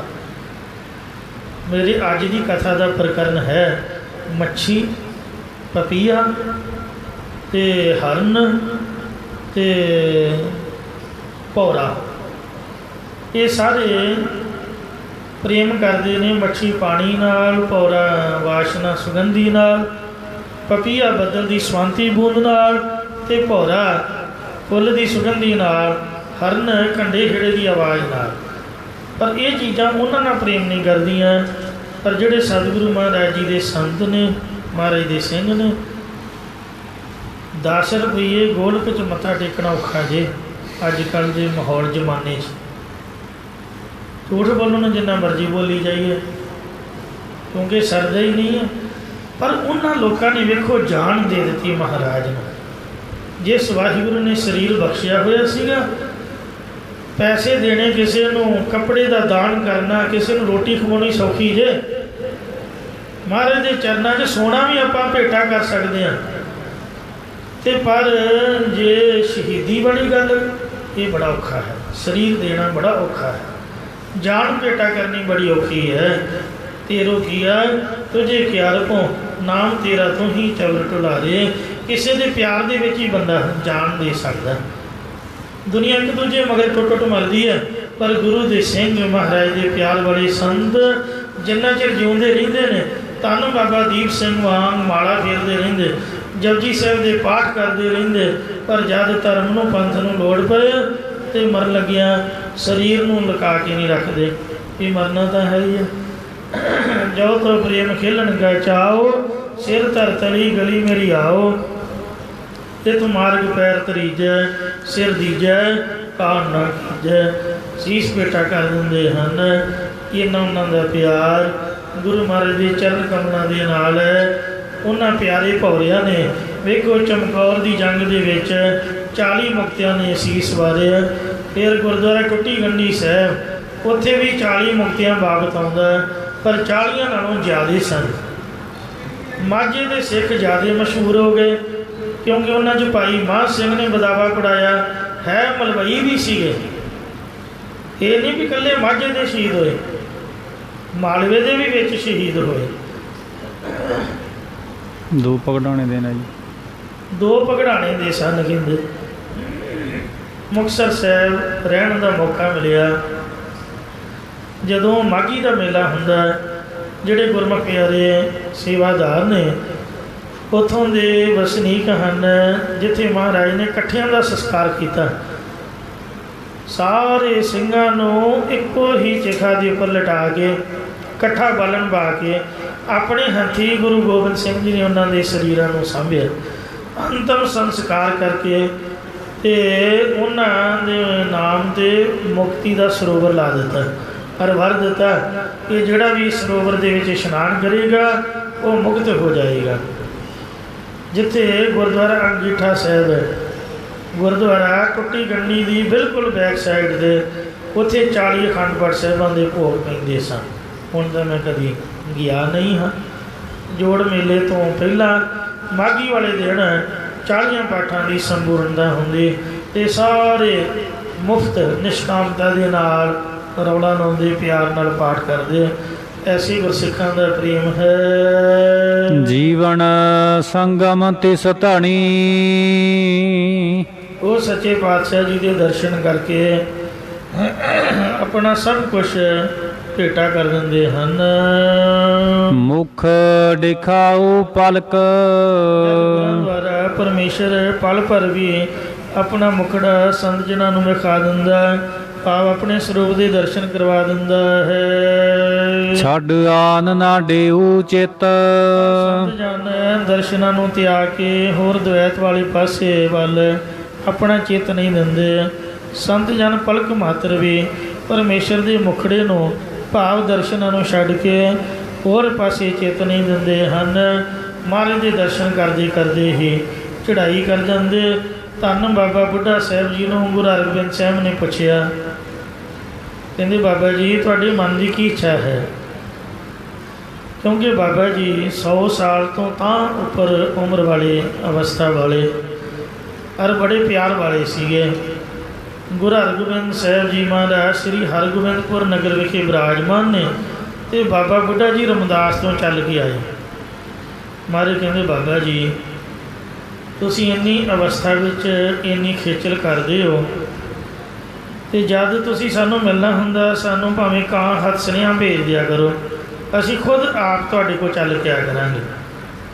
ਤੁਸੀਂ ਸਾਡੇ ਕੋਲ ਕਿਉਂ ਖੇਚਲ ਕਰਕੇ ਆਉਂਦੇ ਹੋ? ਕਹਿੰਦੇ ਨਹੀਂ ਮਹਾਰਾਜ, ਜਿੰਨਾ ਚਿਰ ਸਰੀਰ ਚੱਲਦਾ ਹੈ ਉਹਨਾਂ ਚਿਰ ਗੁਰਦੁਆਰਾ ਨਹੀਂ ਛੱਡਣਾ ਚਾਹੀਦਾ। ਕੋਸ਼ਿਸ਼ ਕਰੀਏ ਕਿ ਮਹਾਰਾਜ ਦੇ ਦਰਸ਼ਨ ਹੋ ਜਾਣ। ਬੜਾ ਪ੍ਰੇਮ ਜਣਾਇਆ। ਮਹਾਰਾਜ ਕਹਿੰਦੇ ਦੱਸੋ ਤੁਹਾਡੇ ਮਨ ਦੀ ਕੀ ਇੱਛਾ ਹੈ? ਬਾਬਾ ਜੀ ਕਹਿੰਦੇ ਬਸ ਹੋਰ ਤਾਂ ਸਭ ਕੁਛ ਮਨ ਦੀ ਇੱਛਾ ਪੂਰੀ ਹੋ ਗਈ। ਰੱਜ ਕੇ ਸੇਵਾ ਕੀਤੀ ਹੈ, ਰੱਜ ਕੇ ਬਾਣੀ ਪੜ੍ਹੀ ਹੈ, ਸਭ ਕੁਛ ਆਪ ਦੀ ਖੁਸ਼ੀ ਹੈ। ਇੱਕੋ ਹੀ ਮਨ ਦੀ ਤਮੰਨਾ ਬਸ ਹੁਣ ਇਉਂ ਜਾਪਦਾ ਵੀ ਸਰੀਰ ਮੇਰਾ ਸਮਾਪਤ ਹੋ ਜਾਣਾ ਹੈ। ਮੈਂ ਤੁਹਾਨੂੰ ਕਹਿਣ ਆਇਆ ਹਾਂ, ਪਤਾ ਨਹੀਂ ਚੇਤਾ ਨਹੀਂ ਤੁਹਾਨੂੰ ਭੁੱਲ ਜਾਂਦਾ ਹੋਏ। ਕਈ ਵਾਰ ਬੁੱਢਿਆਂ ਨੂੰ ਕੋਈ ਭੁਲਾ ਵੀ ਦਿੰਦਾ। ਮਹਾਰਾਜ ਕਹਿੰਦੇ ਵਾਹਿਗੁਰੂ ਵਾਹਿਗੁਰੂ, ਅਸੀਂ ਤਾਂ ਹਮੇਸ਼ਾ ਆਪ ਜੀ ਦਾ ਸਿਮਰਨ ਕਰਦੇ ਹਾਂ, ਅਸੀਂ ਆਪ ਨੂੰ ਕਿਵੇਂ ਭੁਲਾਵਾਂਗੇ? ਇਹ ਮਹਾਰਾਜ ਮੈਨੂੰ ਯਾਦ ਰੱਖਿਓ, ਜਦ ਮੇਰਾ ਅੰਤਮ ਸਮਾਂ ਆਵੇਗਾ, ਪਤਾ ਨਹੀਂ ਮੇਰੇ 'ਚ ਤਾਕਤ ਹੋਵੇ ਆਉਣ ਦੀ ਜਾਂ ਨਹੀਂ, ਸੁਨੇਹਾ ਵੀ ਤੁਹਾਡੇ ਕੋਲ ਪਹੁੰਚੇ ਜਾਂ ਨਹੀਂ, ਪਰ ਤੁਸੀਂ ਅੰਤਰਜਾਮੀ ਹੋ। ਜਦ ਵੀ ਮੇਰਾ ਅੰਤਮ ਸਮਾਂ ਆਵੇ ਤੇ ਸੱਚੇ ਪਾਤਸ਼ਾਹ ਆਪ ਮੇਰੇ ਨਜ਼ਦੀਕ ਹੋਇਓ। ਮੇਰੀ ਇਹ ਇੱਛਾ ਹੈ ਕਿ ਮੈਂ ਤੁਹਾਡੇ ਦਰਸ਼ਨ ਕਰਦਿਆਂ ਕਰਦਿਆਂ ਸਰੀਰ ਵਿੱਚੋਂ ਸਵਾਸ ਛੱਡਾਂ। ਮਹਾਰਾਜ ਕਹਿੰਦੇ ਬਾਬਾ ਜੀ ਜੋ ਮੰਗੋ, ਅਸੀਂ ਆਪਣਾ ਸਰੀਰ ਵੀ ਤੁਹਾਨੂੰ ਭੇਟਾ ਕਰਨ ਨੂੰ ਤਿਆਰ ਹਾਂ। ਇਹ ਤਾਂ ਕੋਈ ਵੱਡੀ ਖਾਸ ਗੱਲ ਨਹੀਂ। ਮੈਂ ਜਿੱਥੇ ਵੀ ਹੋਊਂਗਾ ਜ਼ਰੂਰ ਤੁਹਾਡੇ ਕੋਲ ਪਹੁੰਚੂੰਗਾ। ਅੰਤਮ ਸਮੇਂ ਬਾਬਾ ਜੀ ਦੇ ਕੋਲ ਪਹੁੰਚੇ ਅਤੇ ਸਾਰੀ ਰਾਤ ਬਾਬਾ ਜੀ ਕੋਲੋਂ ਸਾਖੀਆਂ ਸੁਣਦੇ ਰਹੇ। ਨਾ ਤਾਂ ਮਹਾਰਾਜ ਆਪ ਸੁੱਤੇ ਅਤੇ ਬਾਬੇ ਨੇ ਤਾਂ ਭਲਾ ਕੀ ਸੌਣਾ ਸੀ। ਆਖਿਆ ਬਾਬਾ ਜੀ ਗੁਰੂ ਨਾਨਕ ਸਾਹਿਬ ਦੀਆਂ ਸਾਖੀਆਂ ਸੁਣਾਓ। ਕਥਾ ਹੀ ਕਰਦੇ ਸੁਣਦੇ ਰਹੇ, ਕਿਉਂਕਿ ਮਹਾਰਾਜ ਦੀ ਬਾਣੀ ਦਾ ਬਚਨ ਹੈ, ਬਹੀਏ ਪੜ੍ਹਿਆ ਪਾਸ। ਜਿਹੜੇ ਗੁਰਮਤਿ ਦੀ ਪੜ੍ਹਾਈ ਪੜ੍ਹੇ ਹੋਏ ਨੇ ਉਹਨਾਂ ਦੇ ਕੋਲ ਬੈਠ ਕੇ ਤੇ ਗੁਰਮਤਿ ਦੀ ਪੜ੍ਹਾਈ ਦਾ ਕੁਝ ਅੱਖਰ ਸਿੱਖੀਏ। ਗੁਰੂ ਹਰਗੋਬਿੰਦ ਸਾਹਿਬ ਜੀ ਦਾ ਸੁਭਾਅ ਸੀਗਾ, ਨਿਮਰਤਾ ਵਾਲੇ ਸਨ। ਅੰਮ੍ਰਿਤ ਵੇਲੇ ਬਾਬਾ ਜੀ ਇਸ਼ਨਾਨ ਕੀਤਾ, ਜਪਜੀ ਸਾਹਿਬ ਦੇ ਪਾਠ ਕੀਤਾ, ਔਰ ਸਰੀਰ ਮਹਾਰਾਜ ਦੇ ਦਰਸ਼ਨ ਕਰਦਿਆਂ ਹੋਇਆਂ ਤਿਆਗ ਦਿੱਤਾ। ਗੁਰੂ ਸਾਹਿਬ ਨੇ ਆਪਣੇ ਹੱਥੀਂ ਉਹਨਾਂ ਦਾ ਅੰਤਮ ਸੰਸਕਾਰ ਕੀਤਾ।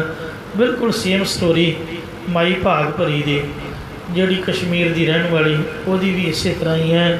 ਗੁਰੂ ਜੀ ਨੂੰ ਰੇਜਾ ਪੇਟਾ ਕਰਕੇ, ਝੋਲਾ ਪਹਿਨਾ ਕੇ ਉਹਨੇ ਵੀ ਮਹਾਰਾਜ ਦੇ ਕੋਲੋਂ ਖੁਸ਼ੀ ਮੰਗੀ।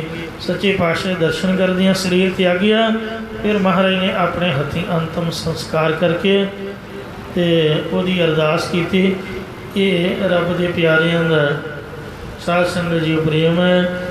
ਦਰਸ਼ਨਾਂ ਤੋਂ ਬਗੈਰ, ਮਹਾਰਾਜ ਦੇ ਦਰਸ਼ਨਾਂ ਨੂੰ ਛੱਡ ਕੇ ਕਿਸੇ ਹੋਰ ਪਾਸੇ ਚਿੱਤ ਨਹੀਂ ਦਿੰਦੇ ਹਨ। ਭਾਈ ਮਤੀ ਦਾਸ ਨੇ ਇੱਕੋ ਹੀ ਇੱਛਾ ਜ਼ਾਹਰ ਕੀਤੀ ਸੀਗੀ। ਜਲਾਦਾਂ ਨੇ ਆਖਿਆ ਵੀ ਤੇਰੀ ਅੰਤਮ ਇੱਛਾ ਕੀ ਹੈ? ਕਹਿਣ ਲੱਗੇ ਮੇਰਾ ਮੁੱਖ ਗੁਰ ਪਿੰਜਰੇ ਵੱਲ ਹੋਵੇ। ਜਦ ਵੀ ਤੁਸੀਂ ਮੇਰੇ ਸਿਰ 'ਤੇ ਆਰਾ ਰੱਖੋ ਤੇ ਮੇਰਾ ਮੂੰਹ ਗੁਰੂ ਜੀ ਦੇ ਪਿੰਜਰੇ ਵੱਲ ਕਰ ਦਿਓ। ਬੇਨਤੀ ਕੀਤੀ, ਮਹਾਰਾਜ ਪਰਚਾ ਬੜਾ ਔਖਾ ਹੈ। ਪਾਤਸ਼ਾਹ ਕਹਿਣ ਲੱਗੇ ਤੂੰ ਜਪਜੀ ਸਾਹਿਬ ਦਾ ਅਭਿਆਸੀ ਹੈ ਤੇ ਜਪਜੀ ਸਾਹਿਬ ਦਾ ਪਾਠ ਸ਼ੁਰੂ ਕਰ ਦੇਈਂ, ਤੇਰੀ ਰਕਸ਼ਾ ਹੋਏਗੀ। ਇਉਂ ਭਾਈ ਮਤੀ ਦਾਸ ਜੀ ਨੇ ਜਪਜੀ ਸਾਹਿਬ ਦਾ ਪਾਠ ਕਰਦਿਆਂ ਹੋਇਆ ਸੀਸ ਦੇ ਉੱਪਰ ਆਰਾ ਰਖਵਾਇਆ। ਪੰਜ ਪ੍ਰਵਾਨ ਤੱਕ ਸਰੀਰ ਦੋ ਫੜ ਹੋ ਗਿਆ। ਦੋਨਾਂ ਫਾੜਿਆਂ ਨੂੰ ਪੂਰਾ ਪਾਠ ਕਰਕੇ ਭੋਗ ਪਾ ਕੇ ਤੇ ਫਿਰ ਸਮਾਪਤੀ ਕਰਕੇ ਫਿਰ ਸੱਚਖੰਡ ਨੂੰ ਗਏ। ਇਹ ਦਰਸ਼ਨਾਂ ਦੀ ਤਾਕਤ ਹੈ। ਉਂਝ ਸਿਰ 'ਤੇ ਆਰਾ ਰਖਾਉਣਾ ਤਾਂ ਬੜੀ ਦੂਰ ਦੀ ਗੱਲ ਹੈ। ਪੈਰ 'ਚ ਕੰਡਾ ਵੱਜਣ ਤੋਂ ਵੀ ਬੰਦਾ ਘਬਰਾ ਜਾਂਦਾ ਹੈ। ਇਹ ਮਹਾਰਾਜ ਦੇ ਦਰਸ਼ਨਾਂ ਦੀ ਤਾਕਤ ਹੈ। ਜੀਵਨ ਸੰਗਮ ਤਿਸ ਧਣੀ। ਗੁਰੂ ਗੋਬਿੰਦ ਸਿੰਘ ਸਾਹਿਬ ਜੀ ਬਾਰੀ ਦੇ ਵਿੱਚ ਜਿੰਨਾ ਚਿਰ ਬੈਠੇ ਰਹੇ, ਉਹਨਾਂ ਚਿਰ ਚਮਕੌਰ ਦੇ ਯੋਧੇ ਗੁਰਾਂ ਦੇ ਦਰਸ਼ਨ ਕਰਦਿਆਂ ਜਾਨ ਹੂਲ ਕੇ ਲੜਦੇ ਰਹੇ। ਇਹ ਗੁਰੂ ਸਾਹਿਬ ਦੀ ਤਾਕਤ ਹੈ ਕਿ 8 ਮਹੀਨਿਆਂ ਦੇ ਭੁੱਖਿਆਂ ਨੂੰ ਵੇਖੋ, ਸਵਾ ਲੱਖ ਦੇ ਨਾਲ ਕੱਲਾ ਕੱਲਾ ਯੋਧਾ ਲੜਾ ਦਿੱਤਾ। ਇੱਕ ਪਾਸੇ 20 ਲੱਖ ਫੌਜ ਹੈ, ਦੂਜੇ ਪਾਸੇ 40 ਹੈ। ਇਹ ਦਰਸ਼ਨਾਂ ਦੀ ਪਾਵਰ ਹੈ। ਸੰਤ ਜਨਾਂ ਦਾ ਉਸ ਮਾਲਕ ਪਰਮੇਸ਼ਰ ਦੇ ਨਾਲ ਮਿਲਾਪ ਕਰਕੇ ਹੀ ਜਿਉਣਾ ਹੁੰਦਾ ਹੈ। ਹਰ ਨਾਨਕ ਸੰਤਾ ਮਿਤ। ਕਤਨ ਕਰਦੇ ਇਸੇ ਕਰਕੇ ਹਰੀ ਪਰਮੇਸ਼ਰ ਮਹਾਤਮਾ ਜਨਾਂ ਦਾ ਮਿੱਤਰ ਹੈ, ਕਿਉਂਕਿ ਉਹ ਪੂਰਾ ਸਾਥ ਨਿਭਾਉਂਦਾ ਹੈ। ਪੌੜੀ। ਪੰਜਵੇਂ ਪਾਤਸ਼ਾਹ ਸ਼ਹੀਦਾਂ ਦੇ ਸਰਤਾਜ ਸ੍ਰੀ ਗੁਰੂ ਅਰਜਨ ਦੇਵ ਸਾਹਿਬ ਜੀ ਮਹਾਰਾਜ ਉਚਾਰਨ ਕਰ ਰਹੇ ਹਨ। ਜੋ ਮਛਲੀ ਬਿਨ ਪਾਣੀਐ ਕਿਉਂ ਜੀਵਨ ਪਾਣੀ ਤੋਂ ਬਿਨਾ ਕਹਿੰਦੇ ਹਨ ਕਿਉਂ ਜੀਵਨ ਪਾਵੈ। ਜਿਉਂਦੀ ਰਹਿ ਸਕਦੀ ਹੈ। ਇਸ ਤਰ੍ਹਾਂ ਵੇਖੋ, ਜਿਹੜੀ ਮੱਛੀ ਹੈ ਜਦ ਫੜਨ ਵਾਲੇ ਨੇ ਫੜੀ ਤੇ ਉਹਨੂੰ ਟੋਟੇ ਕਰਕੇ ਕੱਟ ਸੁੱਟਿਆ ਤੇ ਫਿਰ ਚਿੱਥਣ ਵਾਲੇ ਨੇ ਚਿੱਥ ਕੇ ਖਾਧੀ। ਜਦੋਂ ਛੁਰੀ ਮਾਰਨ ਲੱਗਦਾ ਤਾਂ ਵੀ ਪਾਣੀ ਨਾਲ ਭਿਉਂ ਕੇ ਤਿੱਖੀ ਕਰਕੇ ਫਿਰ ਉਹ ਕੱਟੀ ਜਾਂਦੀ ਹੈ।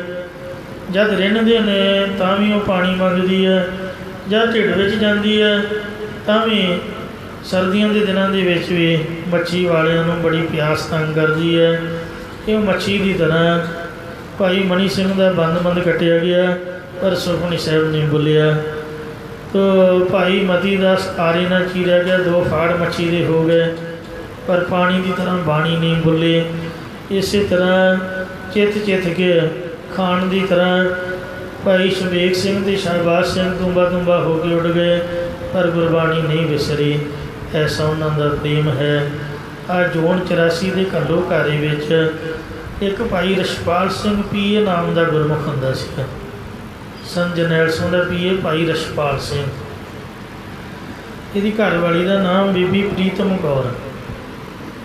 ਉਹ ਤਾਂ ਮੈਂ ਵੇਖੀ ਆ, 9 ਫੇਸ ਉਹਦੀ ਕੋਠੀ ਆ। ਹੁਣ ਘਰ ਵੀ ਮੈਂ ਗਿਆ, ਉਹਦਾ ਪ੍ਰਚਾਰ ਵੀ ਬਹੁਤ ਜ਼ਬਰਦਸਤ ਹੈ। ਬੋਲਣ ਲੱਗਿਆ ਨਹੀਂ ਮਹਿੰਦੀ, ਜੋ ਬੁਰਾ ਭਲਾ ਸਭ ਬੋਲ ਦਿੰਦੇ। ਸੁਭਾਅ ਹੀ ਖਾੜਕੂ ਸ਼ੁਰੂ ਤੋਂ ਹੀ ਹੈ। ਤੇ ਕਹਿੰਦੀ ਲਿਆ ਗੰਨ ਮੈਨੂੰ ਫੜਾ, ਤੇ ਮੁੰਡਾ ਮੇਰਾ ਫੜ। 13 ਦਿਨ ਦਾ ਮੁੰਡਾ ਸੀ, ਕੇਵਲ 13 ਦਿਨ ਦਾ। ਸੰਤ ਤਰਲੇ ਮਾਰ ਕੇ ਹੰਬ ਗਏ ਵੀ ਭੈਣਾ ਬੀਬੀ ਮੁੰਡਾ ਤੇਰਾ ਛੋਟਾ, ਤੂੰ ਇੱਥੋਂ ਨਿਕਲ ਜਾ। ਕਹਿੰਦੀ ਕਿਉਂ ਜਾਵਾਂ, ਤੇ ਮੈਂ ਨਹੀਂ ਰੋਟੀਆਂ ਖਾਂਦੀ ਗੁਰਦੁਆਰੇ ਦੀਆਂ। ਭਾਈ ਰਿਸ਼ਪਾਲ ਸਿੰਘ ਤਰਲੇ ਮਾਰ ਕੇ ਹੰਬ ਗਿਆ ਵੀ ਮੁੰਡਾ ਹੀ ਫੜਾ ਦੇ। ਰਿਸ਼ਤੇਦਾਰ ਉਹ ਵੀ 9 ਫੇਸ ਰਹਿੰਦੇ, ਕਹਿੰਦੇ ਬੜੇ ਤਰਲੇ ਮਾਰੇ। ਕਹਿੰਦੀ ਨਹੀਂ, ਇੱਥੇ ਰਹਾਂਗੇ, ਬਚ ਕੇ ਤਾਂ ਛੱਡਦੀ ਪਹਿਲਾਂ ਇਹ ਵੀ ਨਾਲ। ਇਸ ਵਾਸਤੇ 13 ਦਿਨ ਦਾ ਮੁੰਡਾ ਭਾਈ ਰਿਸ਼ਪਾਲ ਸਿੰਘ ਦੀ ਝੋਲੀ ਪਾਇਆ, ਤੇ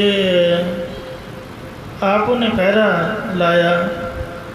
ਕਹਿੰਦੀ ਤੂੰ ਕੀਰਤਨ ਸੋਲਾ ਕਰ ਲਓ ਤੇ ਕੜੀ ਰਾਮ ਕਰ ਲਓ। ਭੋਰੇ ਸਾਹਿਬ ਦੀ ਗੱਲ ਹੈ, ਅਕਾਲ ਤਖਤ ਦੇ ਨੀਚੇ ਜਿੱਥੇ ਛੋਲਿਆਂ ਦੀਆਂ ਬੋਰੀਆਂ ਦੇ ਖੂਹ ਹੈ, ਉੱਥੇ ਹੁਣ ਸ਼ਹੀਦੀ ਗੈਲਰੀ ਬਣ ਰਹੀ ਹੈ। ਭਾਈ ਰਿਸ਼ਪਾਲ ਸਿੰਘ ਸੰਤਾਂ ਦੇ ਰੁਪਈਏ 13 ਦਿਨ ਦੇ ਬੱਚੇ ਨੂੰ ਆਪਣੇ ਪੁੱਤਰ ਨੂੰ ਗੋਦੀ 'ਚ ਲਿਟਾ ਕੇ ਕੀਰਤਨ ਸੋਲੇ ਦਾ ਪਾਠ ਕਰ ਰਿਹਾ ਸੀ। ਗੁਰ ਕਾ ਸ਼ਬਦ ਰਖਵਾਰੇ ਚੌਕੀ ਚੌਗਿਰਦ ਹਮਾਰੇ, ਰਾਮ ਨਾਮ ਮਨ ਲੱਗਾ ਜਮਲ ਜੈ ਕਰ ਭਾਗਾ। ਕੀਰਤਨ ਸੋਲਾ ਪਤਾ ਨਹੀਂ ਜੇ ਪੂਰਾ ਹੋਇਆ ਜਾਂ ਨਹੀਂ। ਉਹ ਗੋਲੀ ਝਰਨਿਆਂ ਥਾਣੀ ਆਈ ਤੇ ਸਾਧ ਸੰਗਤ ਜੀਓ ਭਾਈ ਰਿਸ਼ਪਾਲ ਸਿੰਘ ਦੇ ਉਹ ਬੱਚੇ ਦੇ ਵਿੱਚ ਦੀ ਵਿੰਨ ਕੇ ਆਰ ਪਾਰ ਹੋ ਗਈ। ਤੇ ਉਹ ਬੀਬੀ ਇੰਨੀ ਦਲੇਰ, ਉਹਨੇ ਬੱਚੇ ਨੂੰ ਝੋਲੀ 'ਚੋਂ ਚੁੱਕਿਆ ਤੇ ਛੋਲਿਆਂ ਦੀ ਬੋਰੀ 'ਤੇ ਪਾ ਕੇ ਤੇ ਫਿਰ ਚੜ੍ਹਦੀ ਕਲਾ ਦੇ ਵਿੱਚ। ਉਹ ਇੰਜ ਮਹਾਰਾਜ ਦੇ ਪਿਆਰ ਦੀ ਖੇਡ ਹੈ। ਦੇਹੋ ਦਰਸ ਮਨ ਚਾਓ, ਪਰਮੇਸ਼ਰ ਜੀ ਸਾਡੇ ਮਨ ਦੇ ਵਿੱਚ ਚਿੱਤ ਵਿੱਚ ਆਪ ਦੇ ਦਰਸ਼ਨਾਂ ਦਾ ਚਾਉ ਹੈ, ਉਤਸ਼ਾਹ ਹੈ। ਲਹਿ ਜੀ ਸਾਨੂੰ ਪਿੱਤਰ ਦਰਸ਼ਨ ਦੇਣਾ ਕਰੋ। ਲਹਿ ਜਾਹੇ ਵਿਸੂਰੀਆ, ਇਹ ਸਾਡੇ ਜਨਮਾਂ ਜਨਮਾਤਰਾਂ ਦੇ ਝੋਰੇ ਲੈ ਜਾਣ। ਸੋ ਵੇਖੋ ਜਿਹੜਾ ਪਤੰਗਾ ਹੈ ਉਹ ਦੀਵੇ ਦੀ ਲਾਟ 'ਤੇ ਇੰਨਾ ਮਹਾਲ ਹੋ ਜਾਂਦਾ। ਰਾਤੀ ਤੁਸੀਂ ਵੇਖਿਆ ਬੜੇ ਪਤੰਗੇ ਵਿਚਾਰੇ ਉਹ ਸ਼ਹੀਦ ਹੋ ਗਏ। ਤੋ ਇਸ ਤਰ੍ਹਾਂ ਉਹ ਦਰਸ਼ਨਾਂ ਤੋਂ ਨਹੀਂ ਪਰੇ ਹਟਦੇ, ਆਪਣਾ ਭਾਵੇਂ ਕੁਰਬਾਨ ਕਰ ਦਿੰਦੇ ਨੇ। ਸੁੱਖ ਸ਼ਾਂਤੀ ਦੇ ਵਿੱਚ ਤਾਂ ਸਾਰੇ ਮੱਥਾ ਟੇਕਦੇ ਨੇ, ਪਰ ਆਨੰਦ ਉਦੋਂ ਹੈ ਜਦੋਂ ਗੋਲੀਆਂ ਵਰਦੀਆਂ ਹੋਣ ਤੇ ਫਿਰ ਵੀ ਸੇਵਾ ਨਾ ਛੱਡਣ।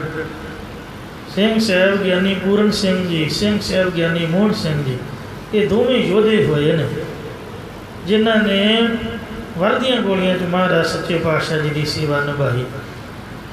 ਰਾਗੀ ਸਿੰਘ ਆਸਾ ਦੀ ਵਾਰ ਵਾਲੇ ਅੰਦਰ ਜਾ ਰਹੇ ਸੀ, ਹੁਕਮਨਾਮੇ ਤੋਂ ਬਾਅਦ ਉਹ ਵੀ ਗੋਲੀ ਦੀ ਭੇਟਾ ਚੜ੍ਹ ਗਏ। ਇੱਕ ਸਿੰਘ ਹਰਕੀ ਪੌੜੀ ਦੇ ਖੰਡ ਪਾਠ ਕਰ ਰਿਹਾ ਸੀਗਾ, ਉਹਦੇ ਵਿੱਚ ਦੀ ਗੋਲੀ ਲੰਘ ਕੇ ਮਹਾਰਾਜ ਦੇ ਸਰੂਪ ਨੂੰ ਲੱਗੀ। ਉਹ ਸਰੂਪ 'ਚ ਅਜੇ ਵੀ ਮੋਰੀ ਹੈ। ਤੋ ਐਸਾ ਮਹਾਰਾਜ ਦੇ ਦਰਸ਼ਨਾਂ ਦਾ ਪਿਆਰ ਹੈ।